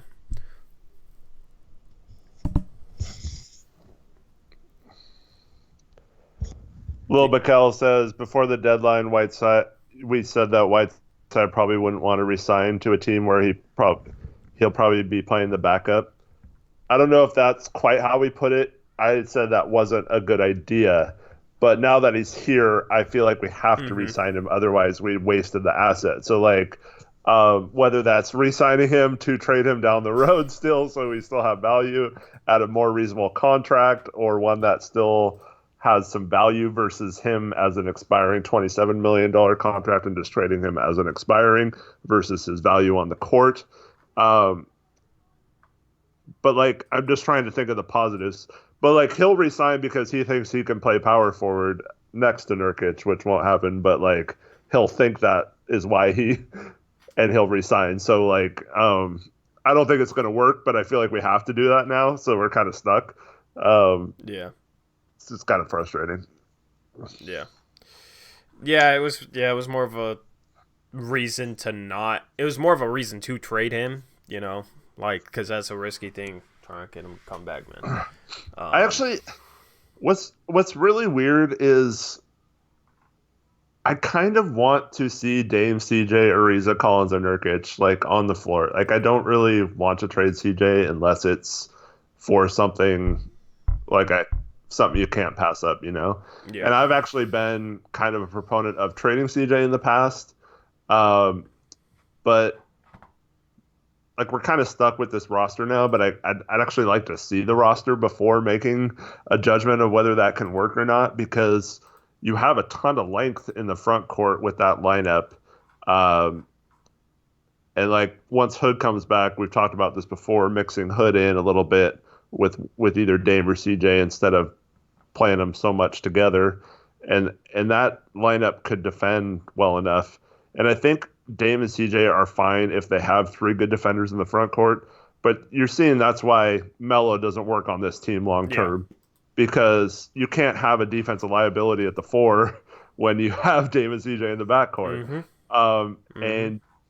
And so as long as we have basically the rest of the guys being decent defenders, I still think Dame and CJ can be together on a team as a title contender, but not with players like Melo. Like it just doesn't work. Yeah, and that's why I'm not sitting here saying like we should trade CJ. Like, you know, the Blazers Edge just came out with a article that said the argument is over. We need to trade CJ, which I kind of laughed at. Like, how's the argument over?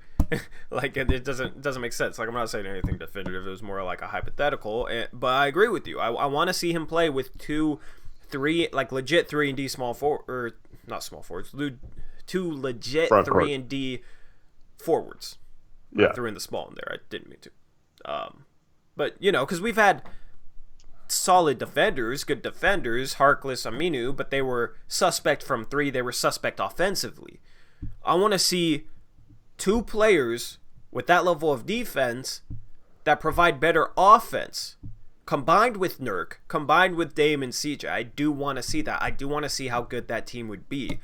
Hopefully Collins can be that guy at power forward. Hopefully his shot can get up around 36-37%, and he can, you know, maybe get a little bit better defending the perimeter, because he does have to go up against stretch forwards, perimeter-oriented forwards, that type of thing. But, like, you know, obviously his rim protection, his help side defense, that type of stuff is elite for a power forward if he's playing that position. So, like, hopefully Collins can be that guy at power forward. We need that guy at small forward, too. I don't think, obviously, Ariza isn't the long-term answer. I don't really know if he's the short-term answer. Like, he's been good this season, but I don't really expect him to keep up the level of play he's been playing with. I was just thinking, like, let's say we add a small forward with our mid-level exception, and so whoever that ends up being, we have a rotation of him, Ariza, and hopefully at some point next year Hood. I think that's a good enough defensive rotation to. So who gets shuffled out there, though? Because somebody would have to get shuffled out. Well, see, and this is the other part about forcing Collins to only be able to play power forward and not getting any minutes at the center when you have Whiteside and Nurkic, because I feel like Ariza's more of like a 3-4, Hood can be more of a 2-3, so they can both get minutes at other positions if you have that available. But if you kind of pigeonhole everyone to be only one position, then it becomes tougher. Basically, I think the best way to explain that is you could slide some of Ariza's minutes to the 4 and open up more minutes at the 3 for a guy like Hood, which, you know, could open up more minutes at the 2. Because right now I think Rodney Hood is going to have to play some 2 to be able to get like the proper amount of minutes next year if he comes back healthy and is fine, whatever. Because we can't slide Ariza to the 4. So that's the thing. It's like having that positional versatility, you can kind of play each player however much you want, whereas if you don't have positional versatility, you're kind of limited to certain combinations of players out there on the court, and that it just makes it harder to play, you know, certain guys a certain amount of minutes, just because some of them can't coexist together. And that's the thing, Whiteside and Nurkic can't coexist, so Collins has to play the 4 all the time for Nurkic and Whiteside to get enough minutes. Then Ariza can't play the 4, so he has to play all, you know, because there's not enough minutes to go with the 4. Or I don't know. Hopefully that made sense. I kind of screwed up that explanation. But if you see, that's why I wanted so badly to find a long-term solution at the small forward. But if somehow they were able to do that, either through the draft or through trades or through free agency or whatever, and then you re-sign Whiteside, so you could theoretically have a bench, like AM Production said, of Ariza, Hood, Trent Jr., and Whiteside with like CJ. I mean, that's like better than our starting lineup right now. And that would be off the bench. And then you have like Dame, CJ, whoever that small forward is, Collins and Nurk starting. Like, that's a dang good team. But like Say I that feel bench again, because I'm trying to figure out who you'd shuffle out. That would be a good team. I'm just trying to figure out who gets shuffled out. Say that bench again. so the starters would be Dame, CJ, and then the miraculous small forward that we bring in, uh, The miraculous. and then Collins and Nurk. And then the bench, we'd still have Ariza, Whiteside if he resigned, Hood, and then you have one spot open for CJ to play, or Trent and CJ. So your backcourt's Trent and CJ. Your front court is Hood with Ariza playing small ball, power forward, and then you got Whiteside manning the middle. And that's So very you're realistic. shuffling. Okay, yeah. So you're shuffling out Simons though. Well, yeah, I mean, That's the I'm thing.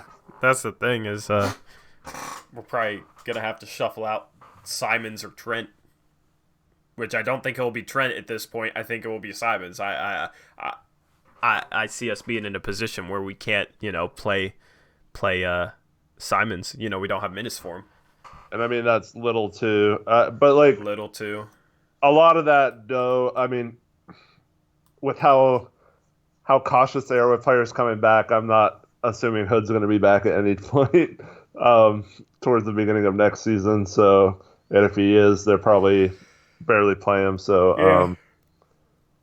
So we could get some minutes to start the season. That'll be interesting next year. That'll be interesting. I don't think but there's room for Melo, really. Honestly. no, and that's one thing. What I told you I was doing that video. Mm-hmm. It's like pretty apparent that Melo's not going to be part of the team next year unless like something happens. Because there's just no, I don't see him re-signing for the minimum and being okay with a limited role off the bench, and I don't see Portland paying him much more than the minimum either. Like that would be worst case scenario. I think is if we use like our full mid-level exception to bring Melo back next year. Which I'm not 100% confident that won't happen. Yeah. But but I think that would be like the worst summer move if we just brought Melo back using that exception. Yeah. Yeah. If the only thing that kind of fits is if we did waive Ariza and we had the biannual exception, it's like 3.8 million. That doesn't make any sense though. No, I know it doesn't make sense. I'm saying like realistically, that's the only like offer that seems to make sense for both sides. But yeah, I don't think he's going to come back next year. I think it was just like a 1 year thing where we both needed each other this year. Yeah. But Yep, and then who knows where he goes, but I think he'll be gone. I don't even know if he'll get an offer because I mean, you look at his stats. It's not like he's really that much better than what he was before. You know what I mean? Like he should. I think he should be in the league as like a 10th, 11th man, 9th man, maybe whatever.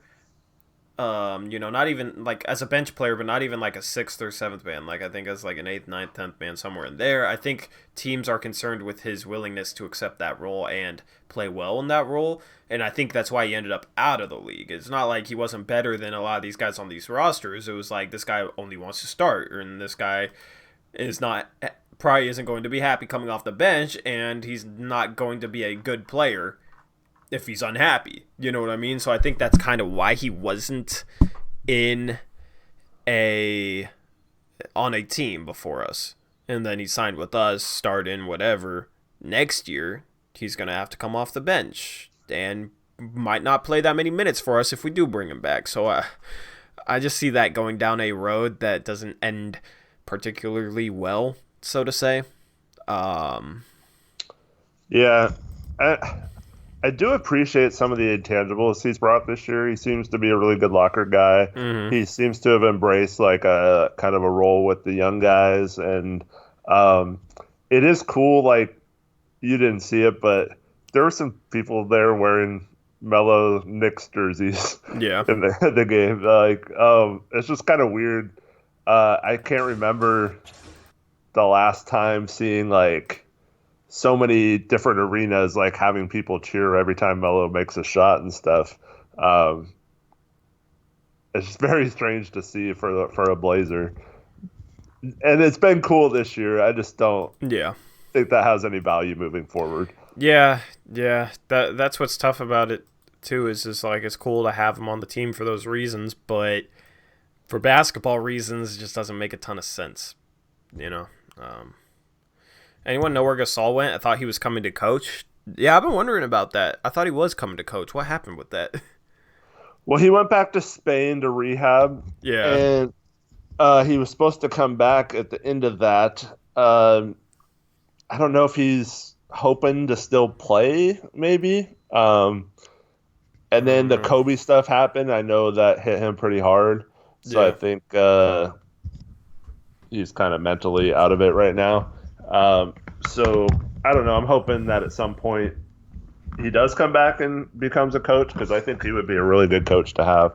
But I don't think that's a long term thing. I think that was Mm-hmm. more just switching from a player to a role in the front office or coaching staff for this season. And then next year he might try to play again. I don't know if that would be with us. Probably not. But yeah, I don't know. Once again, Blazers don't really come out with a lot of information about any of this stuff, and it's not like any of the Portland media gets to the bottom of stuff like that. Yep. So Nope. They definitely don't. But then again, it is tough because the Blazers are so secretive, and O'Shea is a guy yeah, who doesn't let stuff leak. So that is the problem with that. Do you think we're out of the playoffs? I mean, currently at the moment we're out of the playoffs. We're still I mean only we. 3 games back with 22 left. Like we're not I like talked about that for like 20 minutes. yeah. Um, we need to build our young bench core. Even if we get another star, our bench can't do anything. Um, our bench will be fine next year, Eugene. I mean, you look at like if we get Hood back and healthy, Trent continues to develop. You have Whiteside off the bench, then like either a Riza or a guy we sign with a mid-level exception. That would be a good bench. You know, that would be a good bench. I mean, my pipe dream, which is definitely not going to happen because it's very unrealistic, but maybe you can get something like this with different players. But I'd love to trade. I'd love to possibly trade our pick for Bielitsa. We have the trade exception that we could use to take on his contract. I mean, it depends on where our pick is. Maybe we get back seconds too. I don't know, but we have a history of trading with Sacramento. You trade that pick for Bielitsa. And then you go out with the mid-level exception, and I don't know, maybe Miami doesn't bring back Gordon Dragic because they think Kendrick Nunn's the future point guard, and they don't, I don't know, and they're trying to go after free agents, maybe Anthony Davis, which is a possible rumor, I'm not sure. But maybe you can go out and sign a guy like a Goran Dragic for the full mid-level exception. I think you might get a little bit more than that, but like you can insert other players in there because Goran Dragic isn't exactly realistic with that. But let's just say somehow we made that happen. So you're pushing Simons out too? Yeah, if you could sign somebody like that, because then look at our bench. If Hood comes back and is healthy, you'd have like a Dragic, Hood, Bielitsa, and Whiteside. That would probably be the best bench in the league. Would it? Would that be the best bench in the league? Like with like CJ playing alongside that lineup too? Yeah. Maybe you insert like Joe Harris instead of Dragic or whatever. Maybe you have like CJ, Joe Harris, Rodney Hood, Bielitsa, and Whiteside. Like that's a really, really good bench. The problem is I don't think there's any way to make that work with staying under the luxury tax line, I think and there is. I'm pretty sure You we're just gonna have to go. resign. You just have to resign Whiteside for like no more than like 12 million or something like that. I have to do the math on that. I have done the math. That's part of my video. I've done the math too though. Like on like that specific scenario too. Because the tax apron is going to be like 145, 146 million, most likely. That's the tax apron. The luxury tax line is going to be. Oh yeah, we'd be over the luxury tax, but like I think we'd be I, willing to pay the luxury tax for a team that'd be that good. yeah, I don't think there's any chance we're going to the tax the way that they've been with money. I feel like that's just because it's because of the way the season's gone. Because I Jody feel like allowed the team to go deep into the luxury tax last season, take on $5 million in a trade for Whiteside, like, re-sign Rodney Hood full tax pyramid level exception. Like, we went deep into the tax last off season with a bunch of moves. So I think if it's like to get a contender and we're like not going like insanely deep into the tax, like we'd only go like $6 million in, then she'd consider that. And if and there might be the ultimatum that, okay, we need to like try and trade Ariza and possibly get out of the tax, because maybe I don't know, or we cut Ariza in that scenario and we start Trent or something and still have that bench, or we start Hood when he gets back. I don't know, but like I think she'd be willing to go into the tax because she showed that last offseason, and that team would be much better than the team they constructed last offseason. But she doesn't know basketball that well, so she was just thinking of it as coming off of Western Conference Finals and duplicating that success this year, and then ever since she'll the buy the season injury started, thing. She'll buy the injury thing though. I would have probably agreed with that had we got out of the luxury tax this year, and that would have been motivation to go back in the tax next year. But I think that's why they kept Whiteside, was because they're planning on not going into the tax next year and trading him for a contract that, like, say you traded him for Otto Porter straight up, like, then that would pretty much guarantee that we were in the tax next year. So, yeah. I just don't think they're going to – I think they're going to kind of reset the salary cap and not be a luxury tax team moving forward. I don't – you're saying that so definitively, and it's not definitive. Well, you're just hoping that it's not like that, but every move they've made since obviously I'm hoping, but like every move but the season has to be taken into account there though. Like the context of the season affects the moves they've made during the season. So the moves they've made during the season are dependent on how the seasons go, which is a injured team, like multiple games under 500 that can really only get the 8th seed. That was $11 million over the luxury tax line. But I mean, they made a trade just to save $2 million. Like, it had no other benefit. Yeah, they're looking to save money in what is basically a lost season. For a player that who knows how long he's out. And that with their front court next year, I don't know if they really saw themselves resigning. Like, I liked Scal. I wish they kept Scal. I didn't agree with that move, but he was going to be a free agent. Was probably going to get a decent, like, not a high offer sheet, but he was going to get one. And who knows if Portland wanted to pay him when you already got front court guys. You already got Nurkic, keeping Whiteside, have Collins. Like, you don't really have a role for Scal. If you have, like, Little playing some small ball forwards, like the fourth guy there, you have, Ariza can slide over there. Like, I think they just didn't see a use for Scal and didn't want to pay him, so they could save a couple $1 million and just get rid of him. Like, why not? Especially considering how long he's injured for in what is a lost season. Well, why not is because if that was all it was, then they could have used that roster spot to help them make the playoffs this year. But that's what I'm saying is, like, I don't think they really value that. But making the playoffs is more valuable, would earn them more money, even if they got swept and only had 2 home games. That's more money income than they would have saving that $2 million for Scal. What are you trying to say, though? Having 2 home games in the playoffs is more valuable. Yeah, no, I know, but like $2 million they save. I'm just saying, like, if. But like trading Scal wasn't going to be what determines if they make or miss the playoffs. I get the last roster spot thing, but I almost feel like they feel like nobody out there is valuable enough to justify spending the money on them that would make up their value.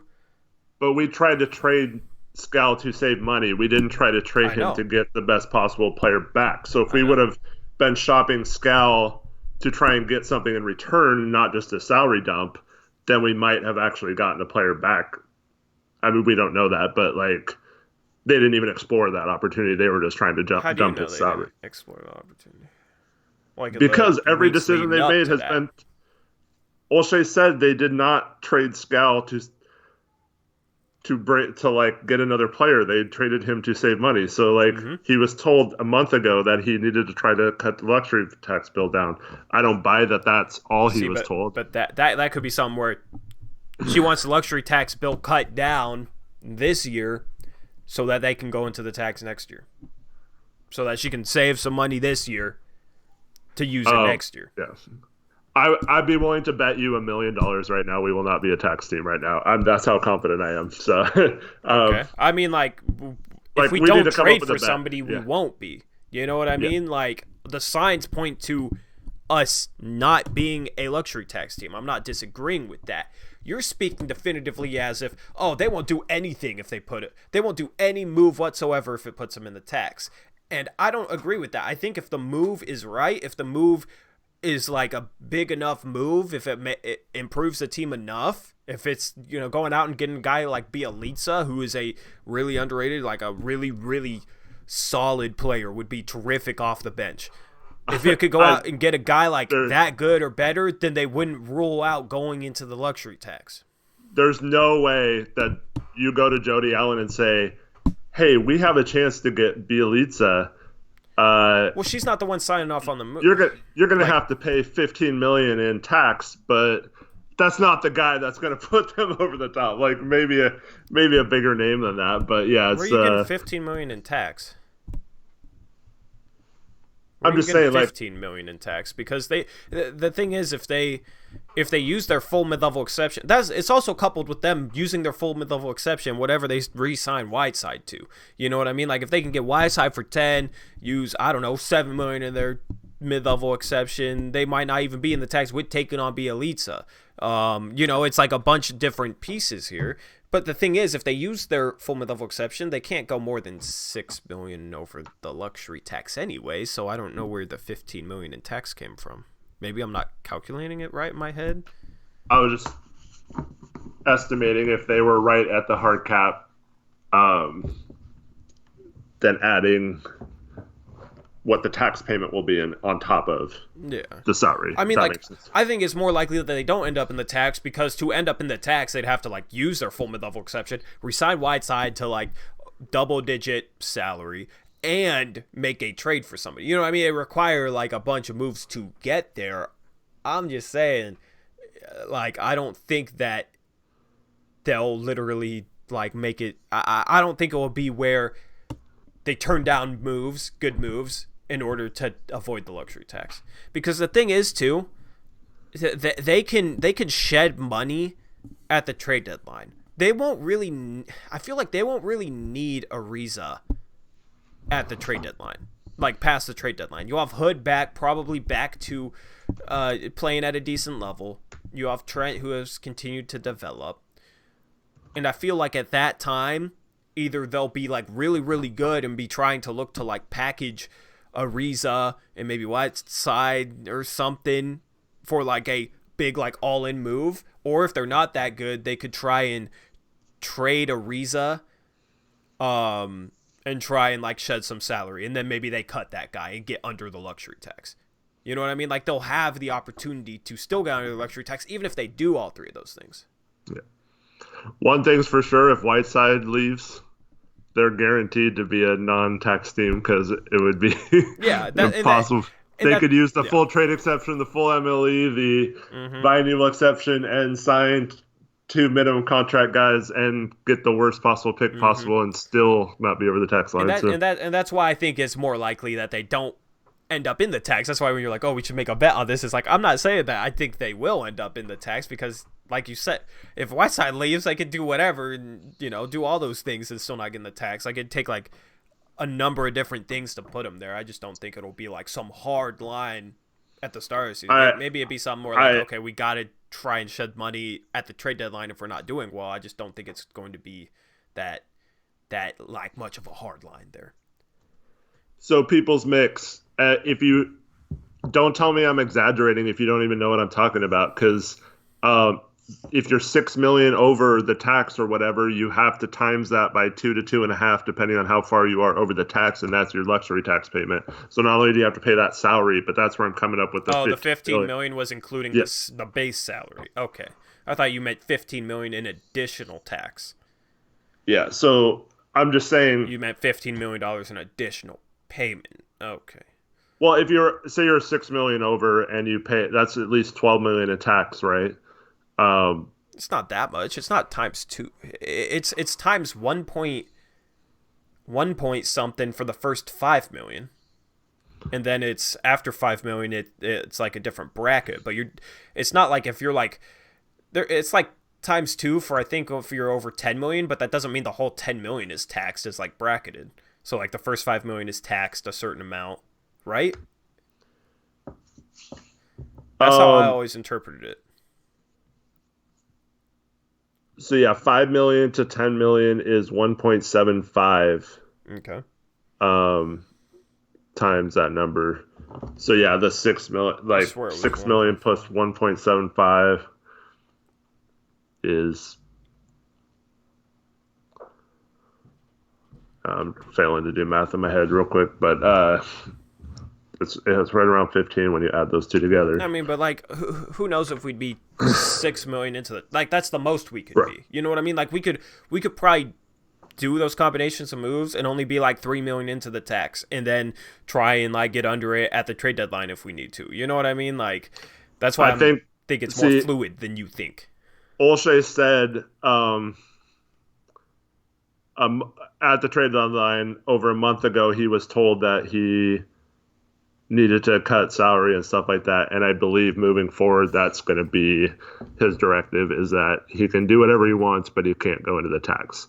I'm guessing that that's going to be his directive moving forward, that he had his chance to do it and it hasn't worked out. I 1000% disagree with that, because we've been severely injured all season long. And I think Jody knows that. And I think but like Jody knows we've been injured all season long. So I don't think she's gonna play some hardline stance where it's like, oh well, you had your chance and you blew it. You had your chance and now we're not going to the tax anymore because that was your one chance and it didn't work out. I think she's sitting there realizing, dang, all our players got hurt. And she's not gonna hardline. She's not even willing to sign a 10-day contract or sign a last roster spot to replace any of those. But no, this happened. There was a time like 15, 20 games into the season or whatever when Hood got hurt, we had 2 open roster spots, and we didn't even sign someone to fill in when we had a ton of injuries, and we're playing Anthony Tolliver at center for a couple of games and like had no backup bigs. We still weren't doing anything to sign those players, and this was back when they thought we were going to be a playoff team. So, I don't think that was before Nurk's setback or any of that. So they still thought Nurk and Collins would be back at some point this season. I don't think she's going to hardline the tax. I don't think $3 million in tax, $4 million in tax is going to completely like hardline her just because for some reason, like in the justification from what you're saying being based on, oh, well, they didn't sign anybody earlier this season. Well, maybe there wasn't somebody out there that they really wanted. Maybe, earlier this season they thought Pau Gasol's going to return soon, and then he didn't, so they cut him. They signed Melo. And they might have thought, okay, there's really nobody out here. Because the thing is, they were still $11 million over the tax line at that time. So it wasn't like adding somebody on a minimum contract was like the same as adding somebody on a minimum contract if they were like at the tax line and barely going into the tax. Like they were already $11 million over. So you're talking about multiplying that by 2.5.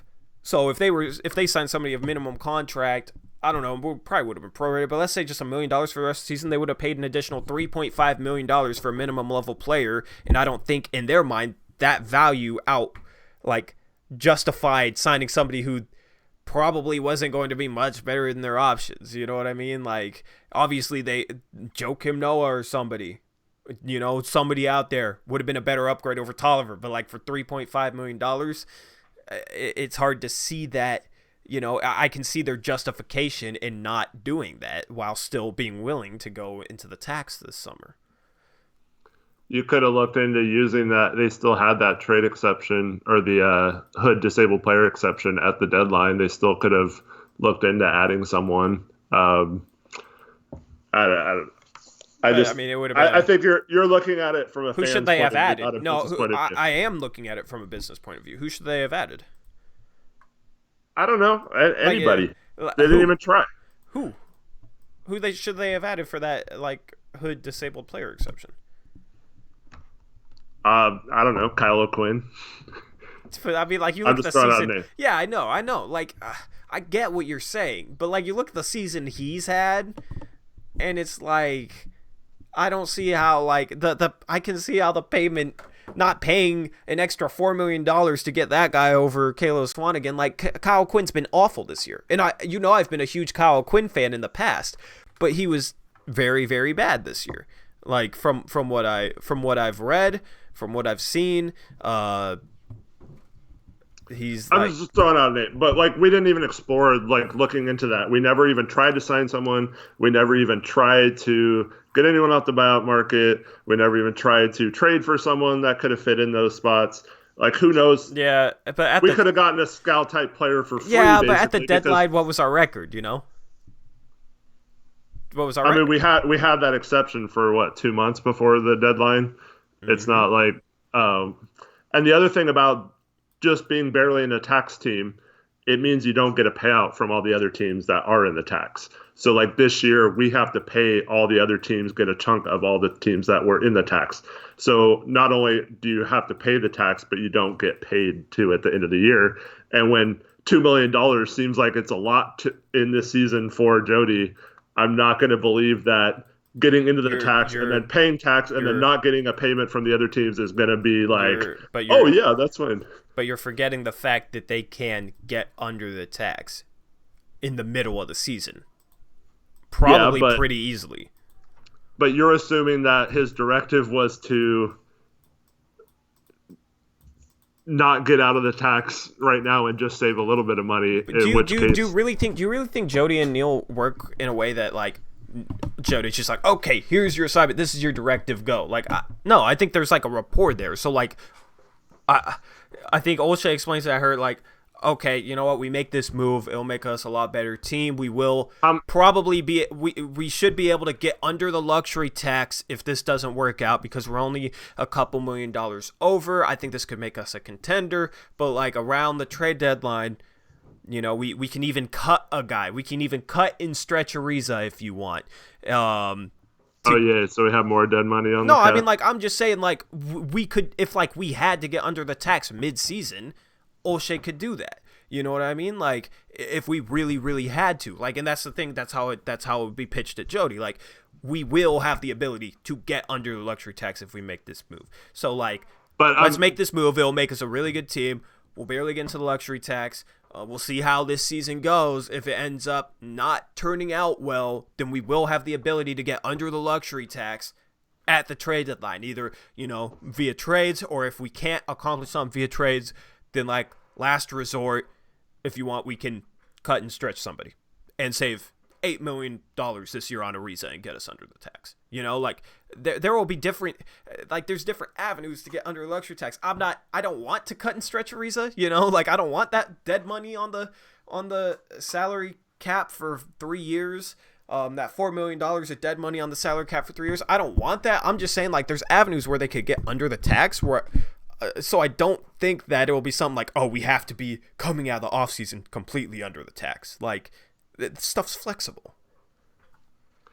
But how do you know the directive wasn't to get under the tax this year at some point this season, and Olshey failed to do that, so she doesn't have confidence in him to not do that moving forward either? I mean, he could have, he could have, though. He could have probably attached a pick to Swanigan, Lazonia, gotten back minimum contracts. I don't know, cut Ariza. There were drastic measures that he could have done to get under the tax. You're just speculating with something that neither of us know if that was the thing, but you're just speculating with that. But like he could have if he really had to, you know. I know that was just a question. I wasn't speculating. I asked you a question. Oh, I know. I just mean like that like. Yeah, well, you said, how do you know that Jody didn't say that? But like, because to me, okay, there's one thing you're not including in all of this, and that's the repeater tax. And they've talked. Olshey has mentioned this several times that they don't ever want to trigger the repeater tax, right? Mm-hmm. And being in the tax this year means that next year they would be a tax-paying team. Moving forward, they would have to deal with the repeater tax. So I think all the moves this year were to set up making sure they weren't in the tax next year so they wouldn't trigger the repeating tax for the following year. Okay. And no, he couldn't have. Okay, I just got to clarify something. I let it go, but now People's Mix is coming at me too. They couldn't have moved Hazonia and Swanigan to get under the tax. No, not to get under the tax, just to reduce it. I mean, like, to reduce it, and then maybe you cut somebody, you figure some other things out. I don't know. But they only you have to have 14 players under contract. That's how many they have under contract. Anyone else they would have traded away, they would have had to replace those people on the roster, so it would have basically offset anyway. It would have been a little less offset by signing.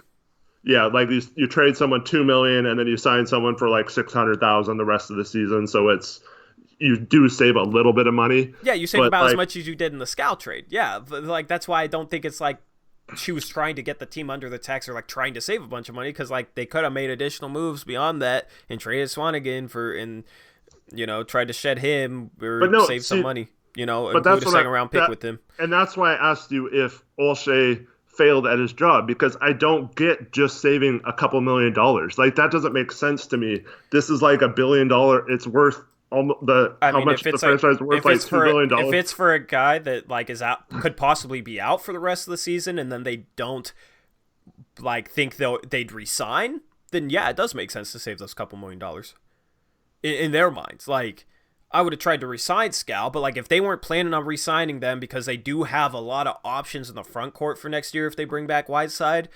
If they didn't think they would resign him, and with his injury, if he's out for the majority of the season, what is a lost season? Yeah, it makes sense to save that couple $1 million. I just don't think there's any way that she said, "Hey, let's just save $2 million. I don't care about getting under the tax. Let's just save $2 million," and that's good enough for me. I mean, like. But it could have been a conversation where, okay, well, let's, if we're not going to pay this guy this summer and he's possibly out for the rest of the season, like, I don't really want to keep him. Let's try and save some money off his contract. You know what I mean? Like, I think that was probably the conversation there. Because if it was really that concerned with saving as much money as possible, I think they would have done something with Caleb. I think they would have, but no, any of that Caleb, Hazonia, and stuff. Like, they already gave up 2 picks to save a ton of money in the Ariza deal. They weren't willing to give up. Olshey said he wasn't willing to give up picks or any assets. Not first round picks, but no, he said they had already given up two second round picks. He didn't want to give up any more assets. They know that he overpaid to get rid of money in that Ariza trade. Mm-hmm. He said those things. And so he said they weren't willing to give up anything. And this trading Scal was the only way to do that without giving up assets. But they had to pay cash to do it. So it's still... You could have attached some cash to Caleb Swanigan the way you did with Scal Labissiere. Because they have like pretty equal contracts. And you could have... tried to do that with another team. I think they would have found a way to move Caleb and save additional money. But you could have also traded Whiteside for 2 players and filled both roster spots and possibly gotten all the way under the tax line. But they didn't even explore those opportunities. Yeah, either. Which makes me think that the directive wasn't okay. We got to get under the luxury tax. But like Olshey still wanted. Because he still wanted to give Dame a chance to win this season. He didn't want to just give up on Dame or the season. Exactly. Which is fine. So that's why I don't think next offseason they would try and get under the tax. And they would like refuse a move that would really help the team, just to not go $3 million into the tax when they could possibly get under the tax during the season. Since they kept Whiteside, didn't even explore possibly getting under the tax this season and shedding Whiteside in what was a lost season. You know what I mean? Like, do you see where I'm going with this? I understand what you're saying, but every move they've made this season has been to save money. I just don't think they're going to care about the tax moving forward. They do not want to be a tax team. They don't want to have to pay tax. It's a bad business for a small market team like Portland to be that far in the tax. Portland makes money. They have fan support. As long as Damon CJ is on the team, they're going to get a ton of fan support and be decent. There's no reason for them to go all in for a guy like Bielitsa. Yeah, that's not going a couple $1 million into the tax for Bielitsa isn't going all in. And it is when it's the third year in a row that you've been in the tax. And they would have explored trading Whiteside and saving money. They could have traded Whiteside and saved money, in my opinion, and they didn't. So that's the thing. Is like no, they didn't even. They would have done more moves. You're saying that all the moves they've done is to like save money, blah blah blah. Well, they would have done more moves if saving money was really, if like getting under the tax was really that important. I think it was literally okay. Olshey has this offer on the table, which gets him the best player in the deal, a contract that's possibly tradable next year, or they can waive him if they need to and not have to pay him next year, and he's the best player in the deal, and they also save $5 million, and they get a $7 million trade player exception. Like, why wouldn't they do that trade? And, you know, Ariza plays a position, he's a big forward, which is what they needed. Like, that made a lot of sense. Okay, they make that move. Okay, now they're sitting here at the trade deadline. Okay, Skal Labissière is possibly out for the rest of the season.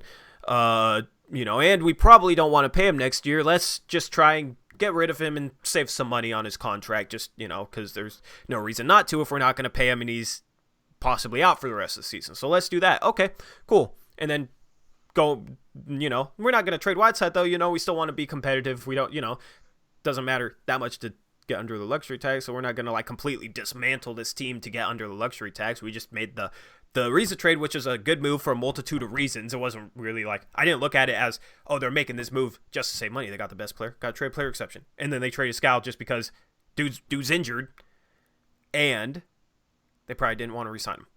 So I don't see how that shows their mentality of being, oh, everything is to save money. Or the cap was so mismanaged that you had to trade Skal to save money in this season anyway, based on him getting reprimanded for making the moves and adding all that tax in a season that was likely going to turn out this way anyway. Yeah. I don't understand where you're going with that, to be honest. I love this conversation, though. I love this conversation. I don't understand where you're going with that, though. I'm just saying, maybe there was a point where Jody was like, you know what? Up until this point, I've listened to you and been like, oh, you want to spend, you know, $6 more and bring in Whiteside? You want to trade ET for Bazemore and bring in another $1 million plus? And you kept adding salary. But at some point, like, it's not equating to wins. Like, why would you go all in last summer? Why wouldn't you have been more? I think the plan all along was to trade Whiteside to do something, and then I think he failed to trade Whiteside at the trade deadline and failed to get anything for him, and then he had to come up with the thing that they weren't even looking to trade Whiteside. I'm pretty sure that's how it went down, and we'll never know the answer to this, so it's kind of that doesn't seem based on anything, you know what I mean? Like, and that seems like much more of a stretch than what I just explained. It's based on every move this season has been money saving.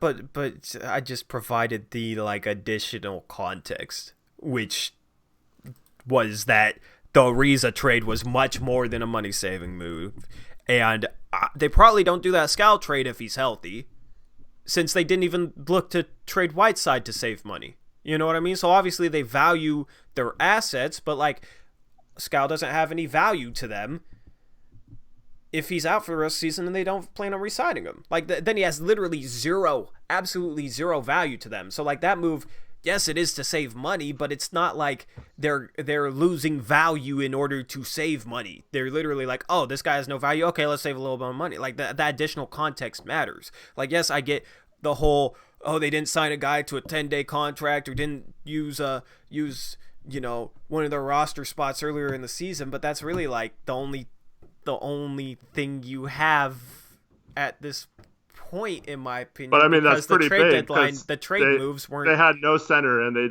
still weren't willing to sign someone. So that's pretty big. Yeah, they could have traded for someone anytime during the season. Neither of us know if they even explored doing that. Yeah. There just weren't many good options out there. You know what I mean? There weren't good options. I don't know. There was a ton of teams that needed roster spots and were trying to dump players all season. So, like who? Like, what are you talking about? Like every team that needs a roster spot right now. Like what team? There's a lot of teams trying to dump. I'm like, just telling you, I have no idea. Like, we're not in there. Like, I don't know what teams are offering what or who's offering what. I can go through every roster. Do you want me to go look at basketball or? Yeah, I'll look at Basketball Insider. No, you don't have to. You don't have to. I just thought every single player in the league that's making $2.86 million or less. I just thought you might have a team off the top of your head since you were bringing it up. I thought that's literally all I thought. Like, I thought you would. I figured you would probably have an example off the top of your head since you follow this stuff like really well.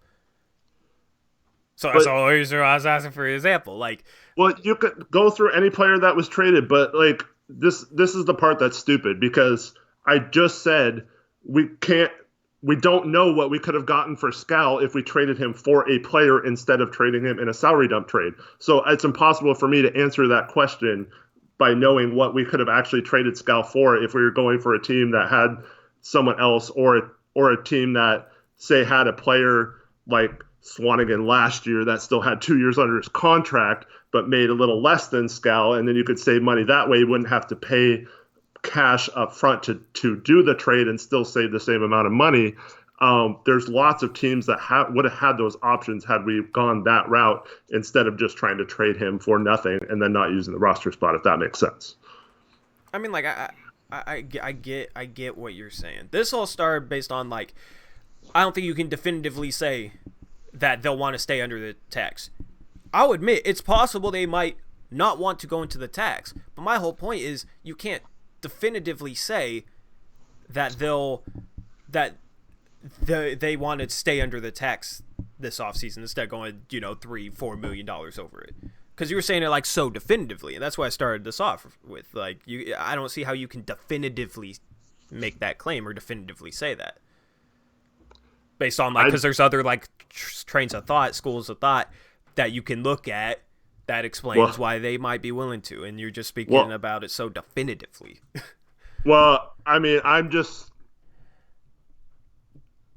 Jody's been different this year than last year, and you're basically asking her to rekindle something that wasn't there this season, and remember back to last season to how exciting that was and stuff like that. And I just think that they made moves this season to be in a position to where they could still use the full mid-level exception, still re-sign Whiteside, and still be under the luxury tax. Yeah, no, I mean, and so it doesn't make sense to me to make a bunch of moves that would get them back into the tax because I feel like every move they made this season was to set up next season for not being a tax team. And I guess we'll know for sure before free agency even starts if we waive Ariza, because then for sure they weren't going to be a tax team. Yeah, no, and I'm see, like, the thing is, like, I understand, like, your viewpoint, you know what I mean? Like, it's a solid, valid, like, point of view. We're just talking about something that, like, we can't know definitively about, you know what I mean? There's, like, different ways to think. So I'm, like, just presenting a different school of thought. Like, I'm just presenting a different train of thought and my reasons for that train of thought. You can have, like, two, like, different trains of thought here and have both of them be valid because we're talking about something that isn't like we don't know for sure. It's basically a lot of speculation. But that's the thing is because it's a lot of speculation and based on like I feel like there's different logical ways that you can look at this. You can't say anything definitively. It's not definitive, obviously, but for me, Olshey, when he talked at the trade deadline, he didn't say, and like every single interview he had ever said about Jody was, "Oh, she's great. She would do whatever it takes. She's willing to spend whatever. I had a trade lined up that would have brought in a significant amount of salary for several years, and she was like, go for it, you know." And this offseason, he was like, "Oh yeah, so I got the direction that I had to kind of cut some money." You mean at the trade deadline this year? You said yeah, the trade deadline. Yeah, sorry. It's all good. I was just clear that up. You know, he kind of threw Jody under the bus. He kind of. So that to me was like, oh, like that's interesting because he didn't have his usual spiel that, you know, everything's great. She'll throw money at whatever the problem is. Mm-hmm. Everything's awesome. She was like, oh, actually concerned about money. So, like I said, it's all speculative, but based on everything that's happened, it makes sense in my mind that he was given carte blanche up until this point to do whatever he wanted. And then how it didn't work out this year. So they were like, okay, you can still pretty much do whatever you want. Let's just not cross that luxury tax line. I think that's how it's going to be his directive moving forward. I have nothing to I have nothing like concrete to base that on. I'm just saying like that's based on every interview he's made, every decision the Blazers have made, Jody not really being super involved anymore. The fact that saving a couple million, even though the optics of that look really bad in Dame's prime, like all those come together to me to seem like they are going to be a little more concerned about money moving forward than they have been the last couple of years. And that's all my point. I don't even disagree with that. I just think this is what happened. You got a season where we have some injuries early on. I think it was, you know, Jody didn't want to pay more money than what she was paying because she was already $11 million into tax. And Olshey couldn't justify paying more money for a completely mediocre. I hear myself in the background. I guess I'll mute that. You fix that? Just a sec. Okay. I think you accidentally pulled out the headphones or something. I had to get a drink. Gotcha. Yeah. Just so here's what I think happened. You're already $11 million into tax. And that's what I ended off with, I guess. Already $11 million into tax. Jody didn't want to like pay more money. She was like, fine this offseason paying that amount, but like, I don't really want to spend more money. And Olshey couldn't justify it to spend more money on a guy like I don't know, Joakim Noah, or just some like mediocre average backup big guy who was gonna come off the bench and play, you know, 12 minutes a game like as a backup center. So like he didn't use that extra roster spot earlier this season. Then trade deadline rolls around. Olshey's able to negotiate this deal for Ariza. You know, who knows how he valued Ariza at the time, but it was like, okay, we get the best player, we get a $7 million traded player exception, and we save $5 million. You know, this should make Jody happy. You know, maybe Jody was like, told him I would like to save some money, because the season has not gone the way we expected. So then Olshey, you know, makes that deal. And then it comes around to Labissiere, and he's possibly out for the rest of the season because he's still not back with Atlanta, and we're approaching March. And or they looked at Labissiere and was like, oh, if he comes back in March, we should hopefully be getting Collins back at that time, Nurkic back at that time. We would have Whiteside, Melo, like we wouldn't have a role for him anyway, like past like the middle of March, end of March, whatever. And we don't want to re-sign him, so he doesn't really have any value to us. So let's try and save a little bit more money. You know, so let's trade him. Let's trade him to Atlanta, attach money to him, save that $1.5 million because Jody wanted to save money at the trade deadline. See, like in that scenario, I don't think that is like indicative of anything this next offseason. So that's kind of where I lie. Yes, maybe she doesn't want to pay the tax next offseason. I could see that. I'm not saying that she's completely willing to pay the tax for sure or anything like that. I'm just saying I don't think this season is like truly indicative of anything in the future, and we have to wait and see. That is kind of my whole thought process on the whole thing. I'm so disgusted by you. Why? Because I disagree with you for once? No, you're an Olshey apologist. I'm not. You know I'm not. I hate Olshey now. You just spent a half an hour defending him, so... I mean, like, I'm not... I thought he could have... Well, the thing is, I think he has more power than... I don't know. I think he had the power to do more at the trade deadline and figure out some different deals that would have made sense for the future, would have saved money, would have just made a lot more sense for the organization. That's why I'm pissed at him. That's why I'm not happy with him, because I feel like he could have done more. And instead, this is what he did. I was just explaining the logic behind the moves. I still don't agree with the Scal move because I would re-sign him long term. I just think like Olshey didn't really like plan on re-signing him, which like I'm not like really happy with, but I can understand his viewpoint on that, even if I disagree with it. You know what I mean? So like I'm not like trying to make apologies for Olshey, because I was pissed at Olshey, and I'm still like I still don't think he's the GM we need to like make that move to get us to contention, like to make that big move, that all-in move. Like I don't think he's the right GM for that, because he hasn't proven to me that he can do that. You know, so I'm not like trying to make I'm just giving you crap. Yeah, I know.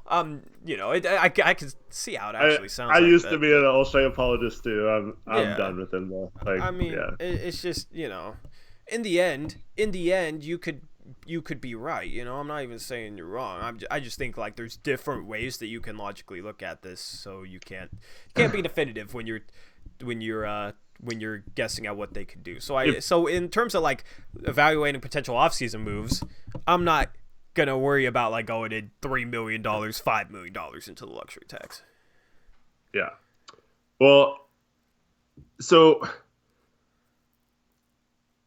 to your point though, that trading Scal, okay, if you're gonna do that, see, this is why I brought up the point earlier of trading him for someone.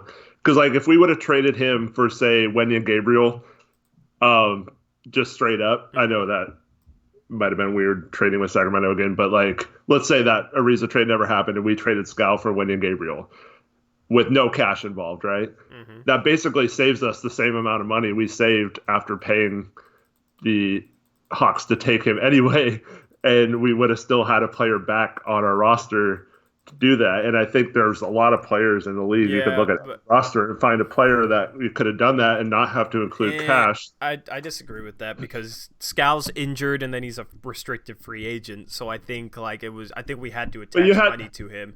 Actually, let me thank Russell, first round exit Westbrook. Spent more time debating this than Tori spent telling us he could be anyone in 1v1. Damn, that's impressive, with crying face emojis. Appreciate the $10 donation, bro. But what were you gonna say? I don't know. I lost my train of thought. Well, like with Scal, it's like I just don't think he had really any value. Yeah, well, Atlanta's GM came out and said he's tried to trade for him 4 times in the past, and like really coveted him as a player, and that he's hoping to be a part of the future moving forward. Maybe Olshey didn't set a hard enough line and do his due diligence. Yeah. You know, like yeah. You know, and I think Atlanta could have negotiated from like.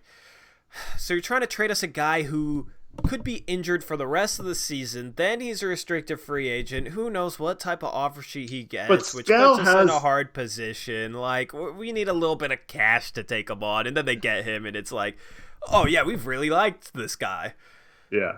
But, I mean, Scal has a lot of tape on him now. Like, he played decently enough to this year, and you know, his rookie year, he had a really good year. Yeah. He kind of lost playing time in Sacramento. I don't know why, but and he's got a tremendous skill set. But if it ever gets, and he's a restricted free agent, so whatever team traded for him had the rights to re-sign him. And let me just cut you off real quick.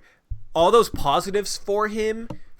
I don't think those are positives for a team trading for him, because, like, yes, it's positive to have that on your team, but all those reasons could be why he gets a more expensive offer sheet and makes it so the team that trades for him is stuck between, like, okay, do we let this guy walk, or do we or do we match the offer sheet from another team that's looking at all this tape and looking at how well Scal has looked and looking at his skill set, thinking, oh, we could turn this guy into a really good player. You know what I mean? So like, I think it kind of like it cancels out in that way. So do you think the Spurs would have taken him for Metu? For Metu? Yeah. Probably not. Think he's part of their long-term plans? Probably. I mean, Metu is I don't know. He's a guy they've been developing. You know, San Antonio develops players well. You know what I mean? But like, also, like, it's like Scal seems like a type that would. Maybe, but like from their end, it's like, okay, we bring this guy in, he's injured the rest of the year, and then we get stuck in a position where where to keep him, we have to match a sizable offer sheet, because that's the thing. Teams also overpay restricted free agents in order to land them. Just so the other team doesn't match. So it's like a team like San Antonio is like, okay, so we bring him in, and he's, not healthy for the majority of the season, and then when he's in the off season, we probably have to overpay him to keep him. Like, what's the point in bringing him in, like, and trading out one of the prospects we've been trying to develop? But you could also look at it like if it was a guy who still had another year left on his contract, even if it was for a minimum deal or like a second round pick type deal, they would look at Scal as a possible free agent or expiring contract then to get out of having to have that roster spot next year. Many like young players on multiple year minimum contracts that teams don't want, because teams have to have a 14 minimum level contracts at least on their roster each year. Has Isaiah Roby done anything? Would they have traded him to us for Scal? I mean, he got traded to Dallas for nothing. Dallas traded him for nothing. Dallas traded him to OKC. I mean, like God, who was that guy? They waived him. OKC's over the tax, right? No, they weren't. But like, you're talking about paying like additional money this year for a guy who might not play, and then a guy who like would probably get let go for nothing, or they'd have to overpay to keep. Like, I don't think teams wanted that.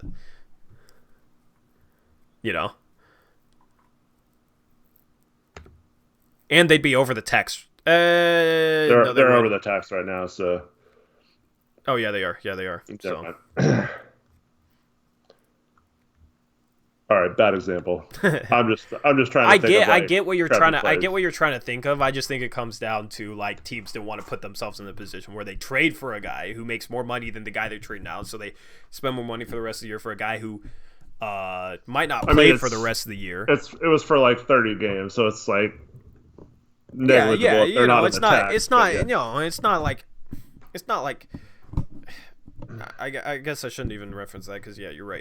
It is negligible. But you're talking about bringing in a guy who might not play for the rest of the year. If he does, he's like barely gonna play, and then the offseason they're stuck in a position. I don't think teams wanted to be stuck in a position where they either have to let the guy walk or match an offer sheet and overpay him. I don't think teams wanted to be in that position, and I think there's a number of different players that like you that are kind of similar to Scout that teams could have been looking at too. If there are a lot of teams that are interested in signing him this summer, right? It only takes one, not a lot. Yeah, but wouldn't you, if let's say there was 5 teams that out of 30 that liked him, right? Mm-hmm. Well, one of those teams could be like, you know what? Getting him and becoming our restricted free agent gives us a leg up on re-signing him versus those other teams, because in order, like you just mentioned, in order to get a good night people's mix, in order to a guy like Scal, you pretty much have to offer him like $10 million a year to get him, right? You have to like overpay to get that because if you offered him like a 3-year, $9 million contract for $3 million a season, like whatever team had him would just like, if the Blazers still had him, they'd match that and be like, thanks, you helped us out, awesome, perfect. Like we get Scal for $3 million a year for 3 years, that's awesome. So like you pretty much have to like probably use your mid-level exception or something for a team to do that. Uh, like so like if you were one of those teams that were looking at Scal possibly, because I hope like our front office does this too, where you're like, okay, these are the guys we're going to target this offseason because you already know who the free agents are going to be, right? So then you think ahead and get um, like the same thing with like Winning Gabriel, who's a restricted free agent this offseason. You know, you go after those guys and bring them into your team, get them around your roster, maybe practice a little bit, even if they're hurt. You know, you can be around them and see if they're worth keeping and what amount you'd want to keep them for. And then you have the leg up on re-signing him because he's your restricted free agent versus that. So even if there was only a few teams that were interested in him in this summer, like one of those teams could have possibly gotten a leg up on those other teams by trading for him now, instead of just salary dumping. But I mean, we'll never know the answer to this question, so it's kind of a rabbit hole that I don't know. But like, we could have saved the same amount of money doing a trade like that. Yeah. And there's lots of teams that aren't over the cap. I mean, aren't close to the cap that could have easily done trades like that. There was only one. I thought Atlanta was the only team this season that was under. No, not under the cap, under the luxury tax. I mean, like to where they wouldn't have been a tax team, so it wouldn't have really mattered really the salary.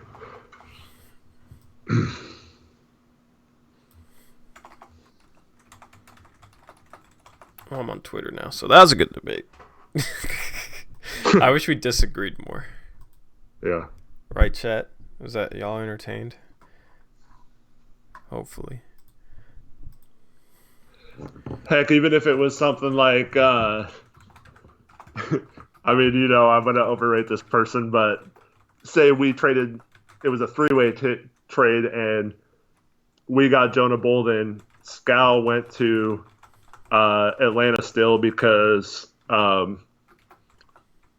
we wanted to save that money, but then Philadelphia is the team that gave Atlanta cash because we were helping them out by taking a player off their roster and not having to waive him and pay him for the rest of the season, which they ended up having to do. So that's one trade that would have worked out for all three teams, I think. Does that make sense to you? Huh? I'm tweeting. You got me engaged for a while. I heard the names, but I'm trying to think about it. So to reset. I'm paying attention. I'm paying attention. Apologies. Twitter has been popping tonight, so. You know. So Philadelphia had a problem when they took on Burks and Robinson. Yeah. That they had to cut two players, right? Yeah. So they had to flat out waive Jonah Bolden and Trey Burke, right? Mm-hmm. So they're still paying them for the rest of the season. So instead of doing that, they could have sent us one of those two players, either Jonah Bolden or Trey Burke. We could have sent Atlanta Scal, and instead of us paying Atlanta the $1.9 million, it could have came from Philadelphia for them taking on that contract and not having us pay or not having to pay that player for the rest of the season, right? Yeah. And so then it works for all three trades. We get a guy to fill out that roster spot that's healthy, that could help us right now. We don't have to pay them, and it's a $9 million or $900,000 or $700,000 difference in salary depending on who you trade for. And then the fact that we didn't pay for that them to take Scal offsets the cost of bringing in that other player. So we save the exact same amount of money, but get a player like a Trey Burke that could have been our backup point guard or, you know, whatever, Jonah Bolden that's where I don't think Olshey did his full due diligence. Yeah, but that's what, but like he makes it sound like he didn't even look, like he was just looking for teams that would take money, and then Atlanta was the only one that could really take a guy outright unless there were teams with trade exceptions, which they probably and Atlanta was a team that he has a trade history with, you know, the Evan Turner trade, and Olshey makes a lot of trades with teams that he's traded with before. So it doesn't really surprise you that it was Atlanta, considering we made a trade, 9 months ago with them, 8 months ago. So this is my problem. Like, we could have saved that money, but also gotten an extra roster because he said we traded Scal because we needed healthy bodies, but it didn't increase our healthy bodies. You know, like, why didn't they want a player in return if it saved the same amount of money? Like, that's where I don't get it not making sense. And I'm fairly confident. I mean, I don't know 100% sure because I'm not a GM, but like, there's no reason why either of those other teams wouldn't have still done it. Atlanta would have still gotten the same deal with the same amount of money, the same player, and 76ers wouldn't have had to waive a player. They would have gotten out of that and that off their dead money, off their roster, and it would have worked out fine, I think. But yeah, you don't know. Yeah, yeah. I mean, there's always like hindsight. We're like, oh, she could have done this better. That's kind of why I'm not, the biggest fan of him. I'm just saying it's not necessarily hindsight. I'm just saying, like, I don't like saying we just traded Scal away because he wasn't part of our future and he wasn't healthy. Because like I'm saying, if it was just to save a couple $1 million, there's ways we could have done it and not changed. Because we basically have the same team, the same tax payment, but we'd have like another player right now instead of what's your like overall point? Well, I'm just saying you kept bringing up that they traded why not save $2 million when Scal wasn't going to play and might not be part of the future plans. Well, like I'm saying, we could have saved $2 million and still been covering our spot on the roster. And a guy like Jonah Bolden, Shea made a mistake. Like yeah, I don't know. A guy like Jonah Bolden had a non-guaranteed contract the next 2 years, so you could have kept him on the roster till this summer. So is your and then I get all the logic. No, I agree with that. Yeah, I mean, so like, is your overall point that Olshey made a mistake, or is it like the narrative that I put forth is flawed for that reason? Like, I just don't like the narrative that we traded. Like, why not just give Scal away and save a couple $1 million? Like, we could have done something different other than just giving him away, is what I'm saying. Yeah, well, and that's where I say Olshey made a mistake. Yeah. Yeah. So Olshey made a mistake. I was trying to figure out. But we could have had a player on the roster that helped us, and I know. Yeah. I know. Yeah, But I mean, Olshey made a mistake. That's fine. Yeah. You've said like 10 times we only traded Scal because he wasn't part of our future plans. Why not save a couple million? I'm telling you why we could have done something different. We could have done something different. That's why, Olshey didn't do the proper due diligence, in my opinion, and explore that deal, or he doesn't have a good rapport with Elton Brand, because then Elton Brand used to play for the Clippers, and then didn't he get waived or something like that? I don't know. You know what I mean? Like. But they needed help out. Like, true. I mean, that team had to cut 2 players. Like, true. So. I mean, like, I don't know. You know what I mean? I just think Olshey made a mistake or couldn't get it done for some reason. For some reason we don't know. So that is my. Yeah, and you're also saying like, well, like, why would they add another roster spot, like, and spend the money? It doesn't make sense. But like, I was just telling you this situation where they could have saved both. But I'm not. Yeah. I'm not convinced anymore that Olshey is even creative enough to pull something like that off. Exactly. Exactly. Like. So yeah, it's like, it's kind of frustrating that that's not even that creative, to be honest. Right. I mean, yeah, I came up with it in like 20 minutes. Yeah. I mean, yeah, I came up. You asked me for an example, so I brought you an example. No, yeah, that's a good example. I just think Olshey didn't do his due diligence. It's I'm not an Olshey fan. For many reasons. Well, you've been defending him all night, man. I haven't been defending him. I've been saying why I think that we're not, gonna completely avoid the tax, and like why that's not like some certain thing that we're gonna completely avoid the tax. Why did what is Brian Scalabrine in here? I'm not sure. He tweeted Kevin Knox stats on Twitter to me. I know.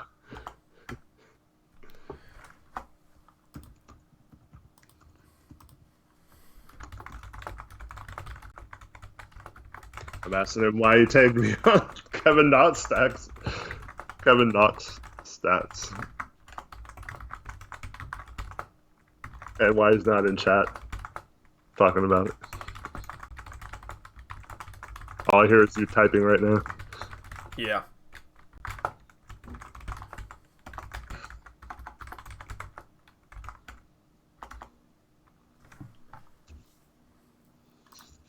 I'm just, leaking my own DMs.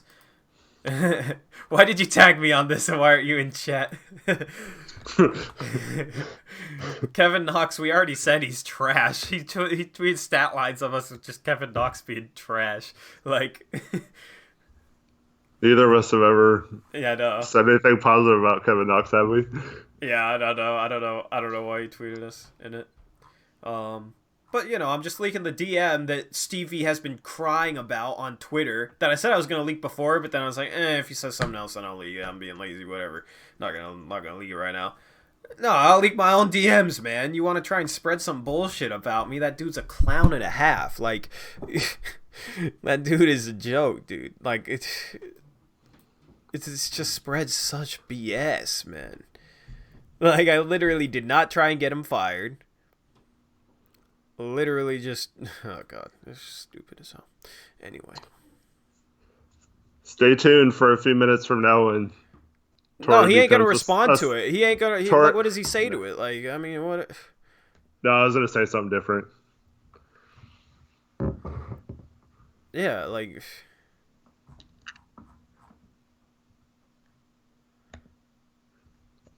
And then he like doubled down on it, and then I like literally the worst thing I said, because there's a couple other DMs, I was like, Stevie's kind of doing some harm to that page. I've heard that from a lot of people. It's a shame because I like that page.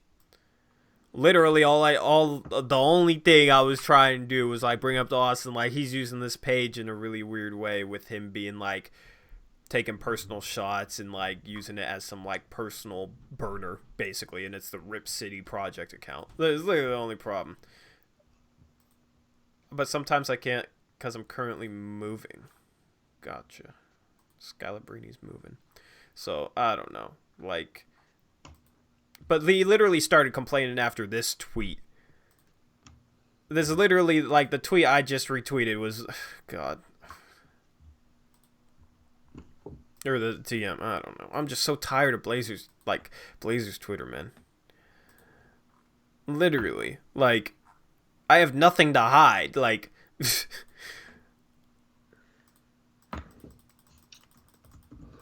ridiculous, bro. I have people in Neela Madison's, like, conversation say, God, I hate these people. It's like somebody I've never seen before. It's like, you hate me? Jeez, man. Because I think she's toxic? Like, oh my god, man. You gotta love this shit.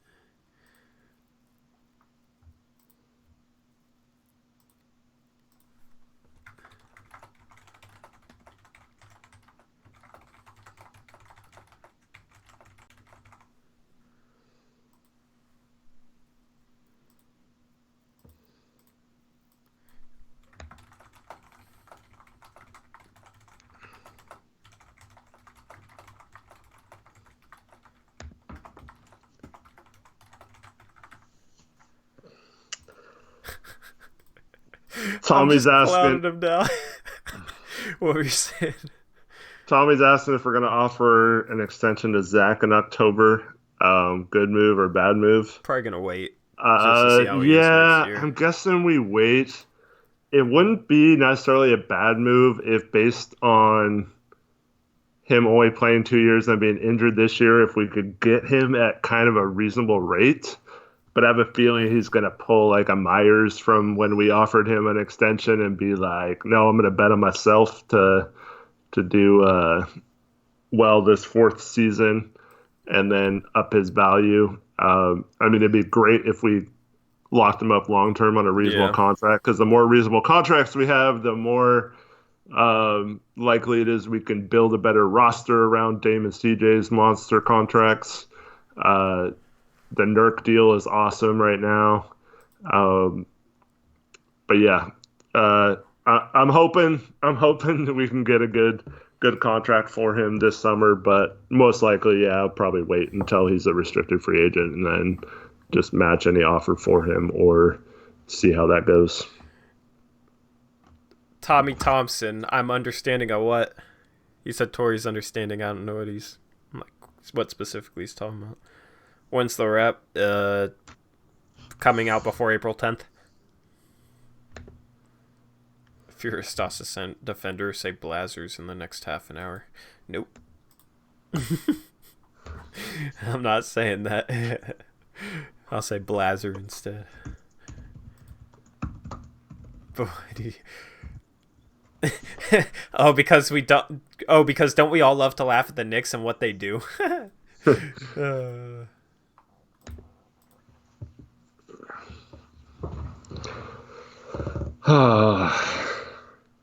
We'll have fun on Twitter the rest of the night. I know, man. Like, God, dude. Sorry, Chad. I got back on Twitter, but you got to deal with these people, man. Can't let this dude really try and say I was trying to get him removed.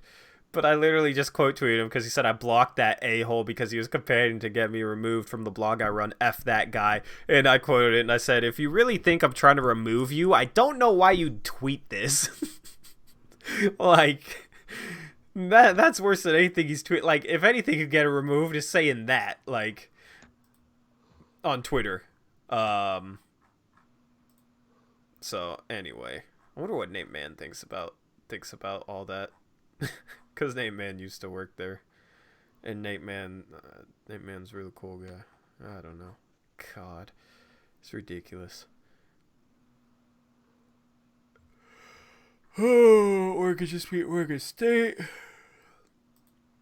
It's an L for the Beaver fans, man.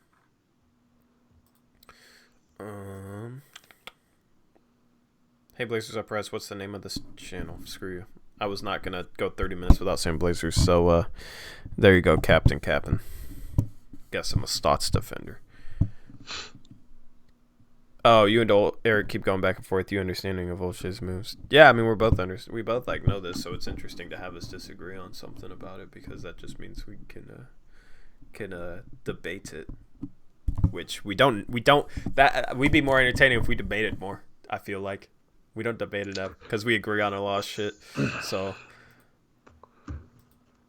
purposely take opposite side of the arguments and stuff. Yeah, like the Skip Bayless, Stephen A. Smith type of way back in the day. I swear, man. I swear. Like, I swear they want them to disagree. Like, I wonder how much of that is like what they believe and how much of that is an act. The problem is we can't really ever be sure. I mean, obviously they could go in the tax or they could not go in the tax. But unless Olshay comes out and says, like, we're trying not to be a tax team this summer, like, there's no real way to prove. Yeah, no. Nobody it's not like a game where like, we're discussing who's going to win and, like, one of us is going to be right and one of us is going to be wrong. Yeah, nobody wins that debate there. Unless it's the Super Bowl. Even I said it's more likely they don't go into the tax. So, yeah, there's going to be no winner from that. The winner is you guys because hopefully you guys were entertained. Torrey Jones is Stotts defender confirmed. Because you said Blazers.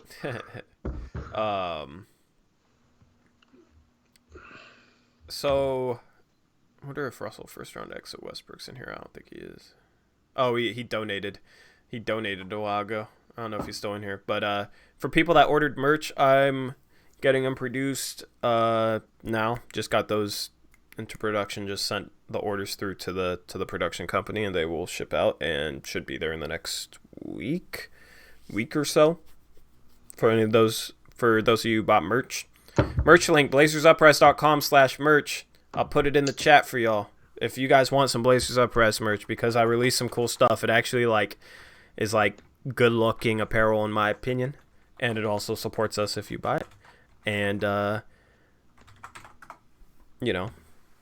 supports the channel.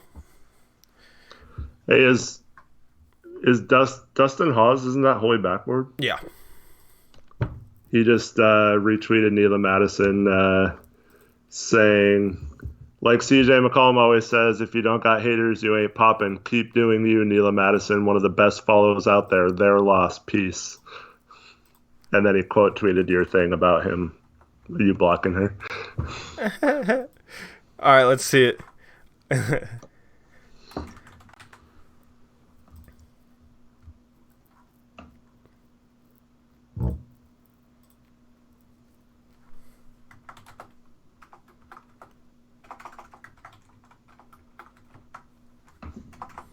I gotta respond to this, bro. Screw that guy.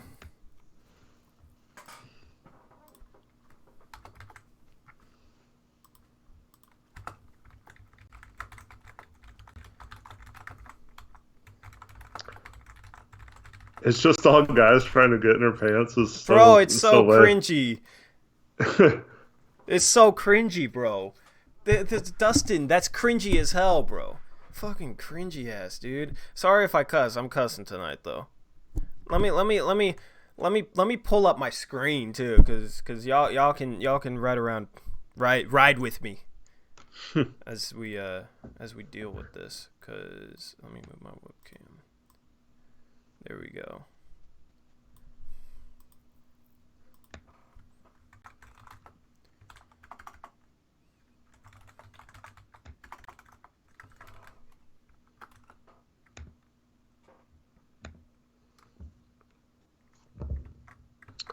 I'm just going to say goodnight now to everyone who's going to log off when you start doing this again. Well, they can see my screen, so maybe they'll be...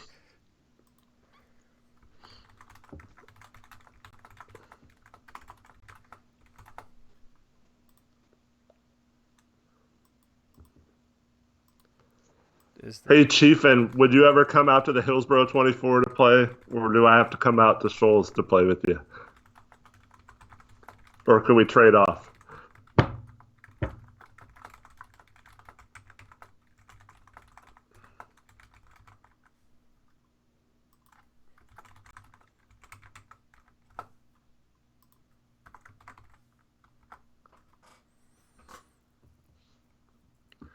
Now you're a Dwight James apologist too. I mean, I'm not like a huge fan of him, but like she completely bashed him. You know what I mean? It wasn't much for one person to say, but like she associates herself with Pinwheel Empire, who's done that, you know, and bashes half the fan base. And I just think it's like kind of toxic, and I just don't want that toxicity on my timeline. So I said I'm not gonna follow her because she's toxic, because people retweet her all the damn time. So that's my tweet. What do you think about that tweet? That's my tweet, man. Let me know if you have any advice, because we're at war together here. Me and the chat. Because that's basically how it went down.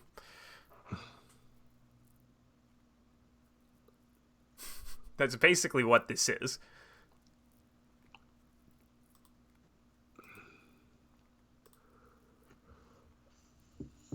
Yeah, I'm tweeting that. All right. Chiefin says, I was about to say it just left 24 by BBW. What is BBW?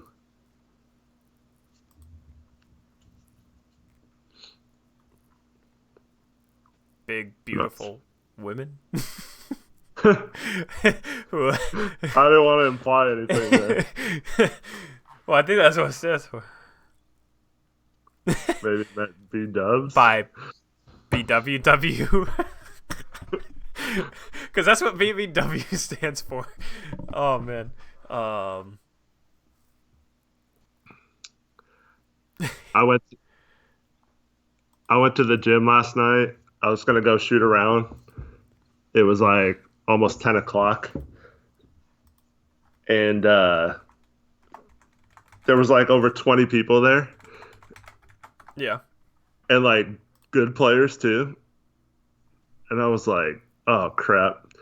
Then I was watching a little bit. I wasn't going to play, but then there was this like near 7-foot guy who was actually pretty good.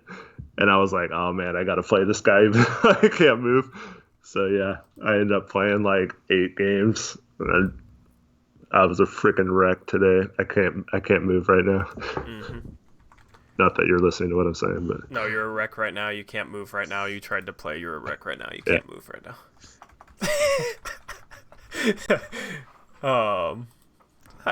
Yeah, you gotta get back into it, man. Well, it's not like all my just like my feet, my joints, my knees, my Achilles, both Achilles, like both shoulders, both elbows, my back. Like I can't move. It's all like locked up.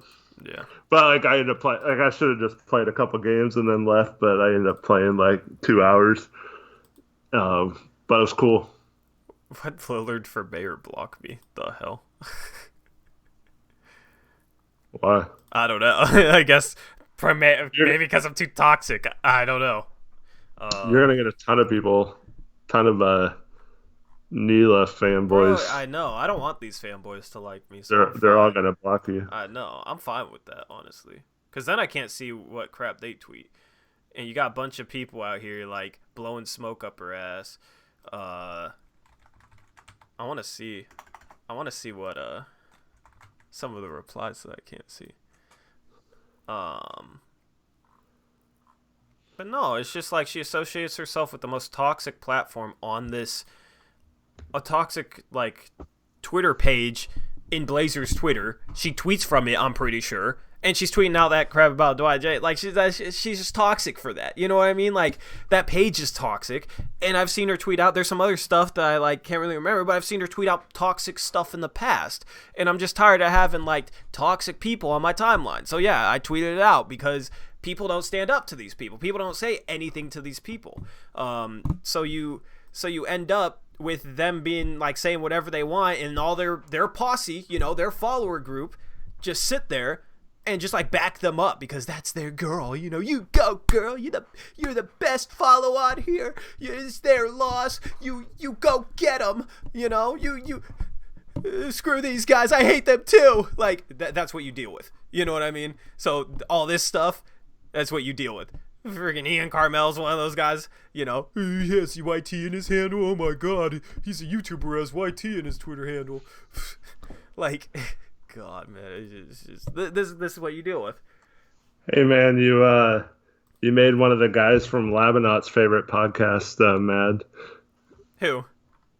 Jared Cowley. He's from that NBC 3 or KGW 3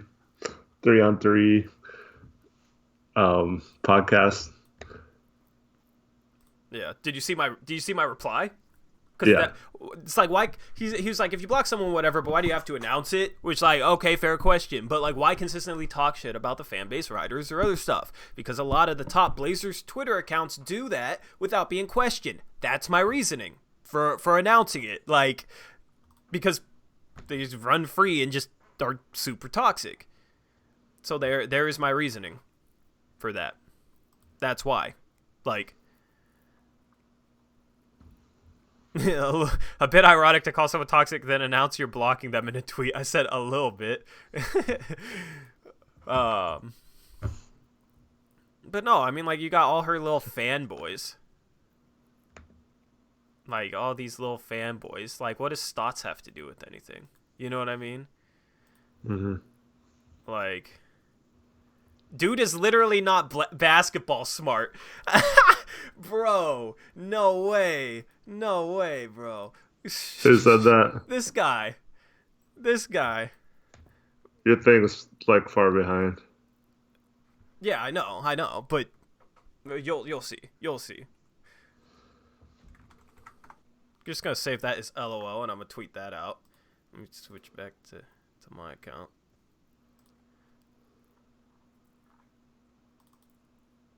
Nope, not that one. Where's it at? There we go.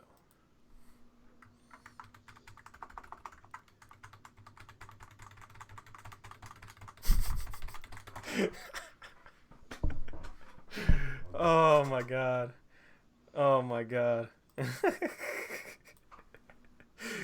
Oh. Bro, I'm it's so comical to me. People that, like, I don't know. That's just comical to me, man.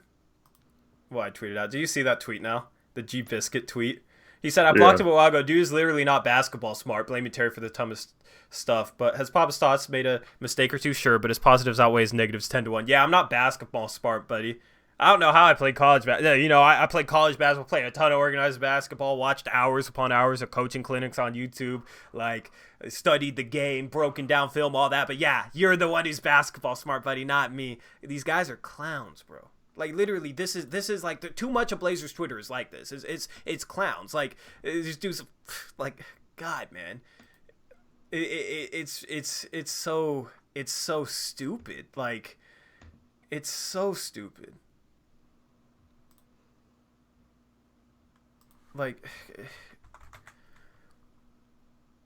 I don't even know. Like, all I can do is laugh at that. You know what I mean? Like, God, man, I don't understand why people, how people are so stupid. I'm going through all of these, and I'm clowning all these people. Clowning all these people. You got Stevie Wonder. You're an incredibly optimistic angel. You talk shit about a bunch of people. You associate yourself with a toxic platform. Now you're an incredibly optimistic angel, queen.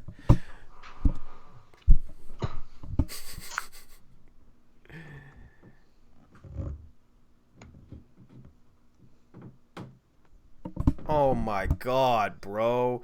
Literally, you get idiots like this. That's not why I called him a self-righteous asshole. That's not why I called him a self-righteous asshole. But you get people that say this. And I don't know if I can respond to it. Josephus, or I blocked him. I'm not sure. But see, this is how you create a bad perception of people. Yeah. He blocked me. Did you say the WNBA isn't high-level basketball? I think I said it wasn't as good as the NBA. Like, like literally, it was something like that. I wasn't trashing it. I was not trashing it. Like,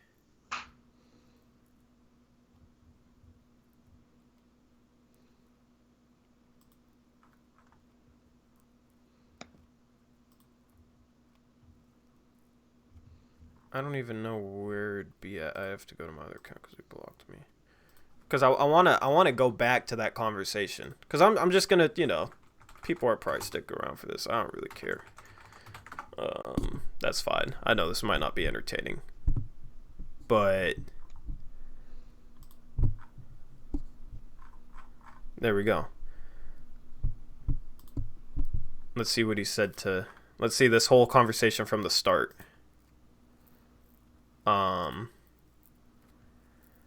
See, like Chad was saying, it's bad basketball.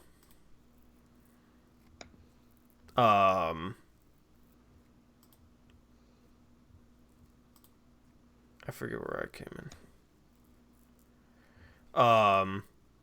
I said, okay, so here's the thing. Like, have you ever played competitive basketball? My guess would be no. It's not bad basketball. It's just not entertaining. I strenuously disagree with that, said this Josephus guy. I'd rather watch Women's World Cup like I am now Netherlands versus Canada than a Lynx versus Sparks game. Hot take, watch both. And I was like, if someone isn't entertained by it, why should they watch it? And he says, look, all I'm doing is challenging them to find reasons why they're not entertained by it. If someone is entertained by the NBA but not the WNBA, it doesn't make them a true fan of the game. They like highlights, which is fine, but don't call yourself a basketball fan. So basically, what he's saying is, if you don't find the WNBA entertaining, don't call yourself a basketball fan. And I said, honestly, this tweet is some self-righteous BS. I don't like watching the WNBA because I don't find it entertaining. It's not a high level of basketball. Okay, I guess I said that, but like I was comparing it to the NBA. But I don't know. Maybe I shouldn't have said that. But it's like a high level. It's the highest level of basketball for women, but it's not high level basketball. That's not why I called him self-righteous. That's not why I called him self-righteous. I called him self-righteous because he said, "Don't call yourself a basketball fan if you're not entertained by the WNBA." But like compared to the NBA, compared to D1 college basketball, those are higher levels of basketball than the WNBA. You put anybody D1 college player in the WNBA, they dominate. You put somebody D3 that plays D3 men's college basketball in the WNBA, and they probably are the best player. Do you disagree with that?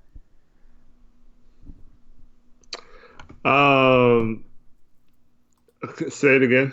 Like, if you put let's just say you put a D2 player a D2 men's player in the WNBA, they're probably the best player, right?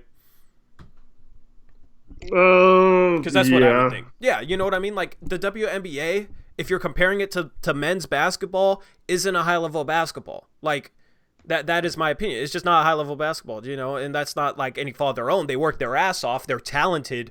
You know what I mean? It's just, like, guys are, like, naturally, you know, they're bigger. They're stronger. They're more athletic. Like, I don't, you know, people could be outraged and say, oh, yeah, dare you say that? But, like, how many girls you see doing what Aaron Gordon's doing or what most NBA players can do out there on the court? You don't see it. You know what I mean? Like, that is literally the discussion we had. And the only reason I called him self-righteous is because he said they like highlights. The only reason you don't like the WNBA is because there's not highlights like the NBA. If someone's entertained by the NBA but not the WNBA, it doesn't make them a true fan of the game. They like highlights, which is fine, but don't call yourself a basketball fan. I think Russell Westbrook picked it best. It might be true, but I think it's the wrong hill to die on. No, yeah, see, like, you know, I would have rather have worded that differently. I've definitely gotten better.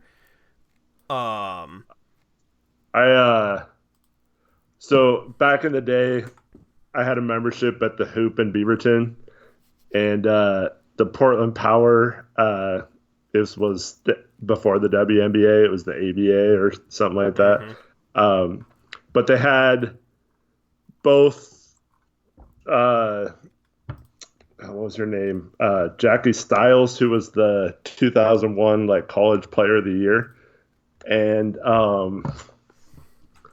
God, I'm blanking on her name, but she played for the Storm for a while and was like league MVP of the WNBA a few years later.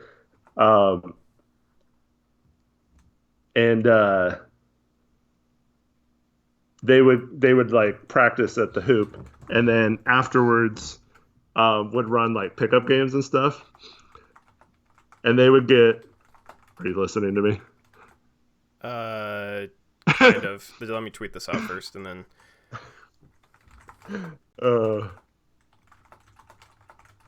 Tori's not paying attention.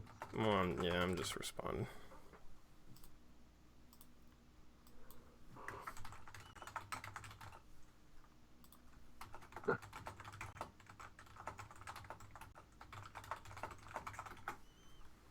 My burner account. Dame Dollar would be dunking on fools. Anyway, what were you saying? So back in the day, I had a membership at the Hoop, and the Portland Power played there, practiced there, who were like a WNBA, or maybe it was the Portland Fire or something like that. Anyways, they had like they had several players that were pretty good, and one of them went on to win MVP in the WNBA for the Storm. Mm-hmm. And they would stick around and play pickup after their practice, and they would get run out of the gym by like 5 scrubs that were like half as good as you and I. Mm-hmm. I'm not saying anything about and it's like not to discredit the work they put in. It's not, you know what I mean? It's not to discredit them. They work their ass off. They're extremely talented, like, given the tools they're given. You know what I mean? Like, so like I really respect it. You know what I mean? It's just like, yeah, that goes to my point, man. It's just they're not, you know, it's not like if you want to compare it to the NBA or to like college D1 basketball, it's not a high level of basketball. There's no woman that could play in the NBA or anything like that. Like, I mean, like, until if one does, then okay, props. But like, there's a reason you don't got women in the NFL. There's a reason you don't have women in Major League Baseball. You know what I mean? It's not because they're not allowing them to play. It's just because they're set back.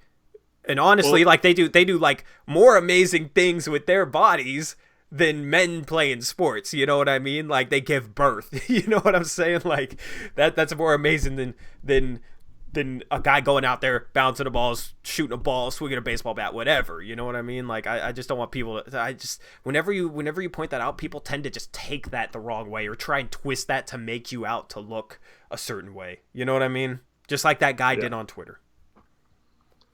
And I I don't like go out of my way to watch the WNBA, but I am kind of excited to see like what Sabrina and Sabali can do in the NBA, even though or the WNBA, even though I hate the Ducks. Yeah. But like it will be kind of exciting seeing those two go to the WNBA next year. And, yeah, but yeah, I mean It's just funny that WNBA the is great. I mean yeah. it's just not yeah. You know what's funny is the people that'll shit on like D1 men's basketball will be the same people that'll be outraged if you say anything bad about the WNBA. Really makes you think, you know? Like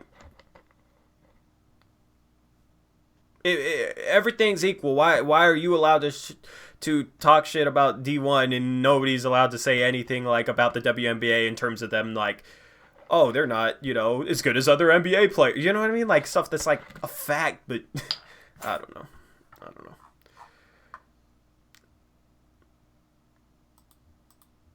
It's ridiculous, man. It's just a ridiculous, like.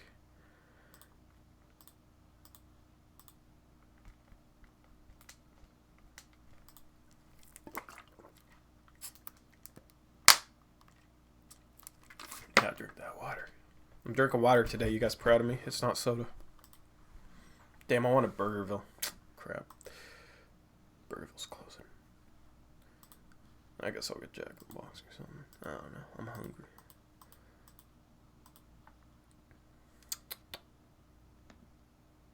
The Ducks won? Yeah, the Ducks won. What's up, Yo-Yo? Yo-Yo, you just tune in? Or you been watching? Or listening? Captain's been on. Oh, yeah.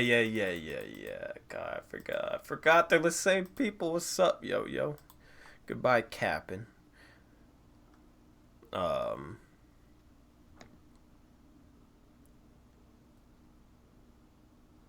After the Blazers lost to Indiana, Yusuf Nurkic gave some insight on his status.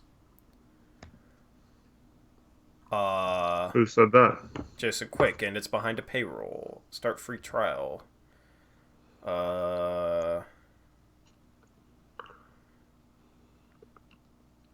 He has no date on his return. He has nothing to say. It says then this is behind a paywall. More BS. Yeah. Yeah, thanks, Dame Dollar.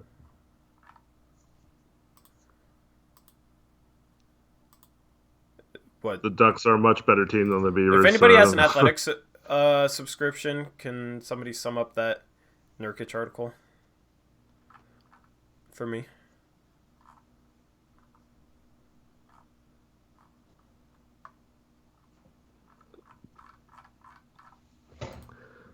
All right, man. What's up? I want to know that article. What were you gonna say? Nothing. Just that it's getting late. Yeah, you're probably about to get off. I'm just kind of killing time. But one of the quotes, like in like the thumbnail says, Nurkic said, "I can't be out 11 months and just jump in a game. It doesn't work out that way, so we'll see." Well, yeah, you have to like ramp up to that, but that article seems like it has no insight to it. Like it's not insightful at all. Nurkic has nothing to say. He thinks that he can't just jump straight into a game. Like he has to like ramp up to it. Like how is that insight? You know what I mean? Like that's just like obvious stuff. Like it's cool to hear quotes from Nurkic, but it's like that's behind a paywall. I don't know. We'll have our podcast tomorrow, by the way. We'll see if any more Twitter stuff pops off because we don't have a ton to talk about, really. We can maybe like summarize that Nurkic article a little bit more, and we can chill. We can do picks against the spread, all that good stuff. Tomorrow. What do I think of the new greeting? Nuts up. that needs to be your thing, man. That needs to be your thing. So yeah, we'll have our podcast tomorrow. Just to warn you, there's 10 games.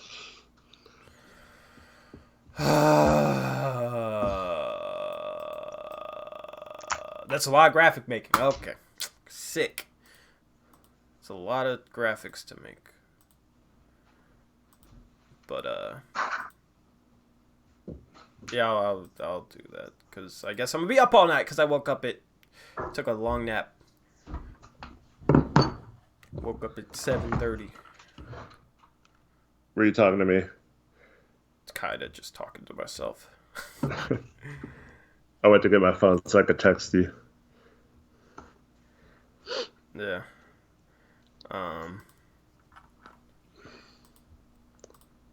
Yeah, just text me all that info. We'll catch you guys on that podcast tomorrow. Look forward to you guys tuning in. And yeah, kind of bummed that Nurkic still has no update. I got excited when I saw that, and nope, nothing. Cool. I need an update. Hey, the Hawks play tomorrow, so they'll be on a back-to-back for our game. That's good. We probably need that. Dame Dollar? No. Don't. Yeah, I'm gonna just be on Twitter for a while. So if you guys want to interact with me on Twitter, you guys are my, my crew, my posse. Not as many guys in my posse as Neil and Madison's posse, but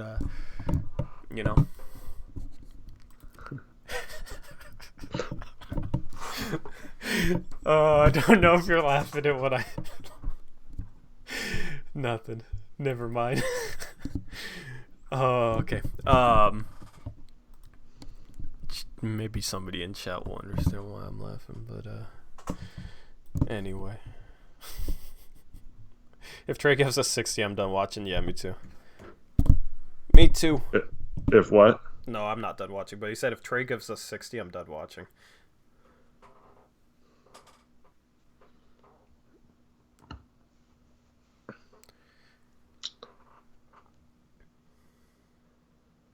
Cavs have the Pelicans tomorrow, or the Pelicans have the Cavs at home, so gotta win these last two games. Yeah. Or we gotta start dropping games for topping games. That's the motto. Alrighty. Well, I'ma log off. Y'all can chill with me on Twitter for a bit. But we will be back tomorrow. Later, might be 4. Might be around 4. Gonna try and go live at 4 because that's kind of like the time now. So, would be cool to go a little bit earlier than that, but you gotta fix your sleep schedule. Bro, it's all messed up again. It literally like in between, like on Tuesday I woke up like 11 in the morning. You know what I mean? Like no, it's literally like there is no like time. I'll sleep like 3 hours, and then take a 3-hour nap on accident, and then I'll it is so random, bro. It is so random. It's ridiculous. Kings and Grizzlies play each other tomorrow. That's interesting. One of those two has to lose. That's interesting.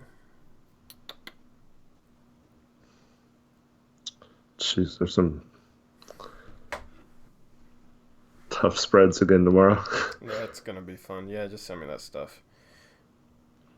Alrighty, I got some stuff I gotta take care of. So, all right, later, everyone. All right, I'll catch you guys later. Thank you guys for tuning in. As always, peace out.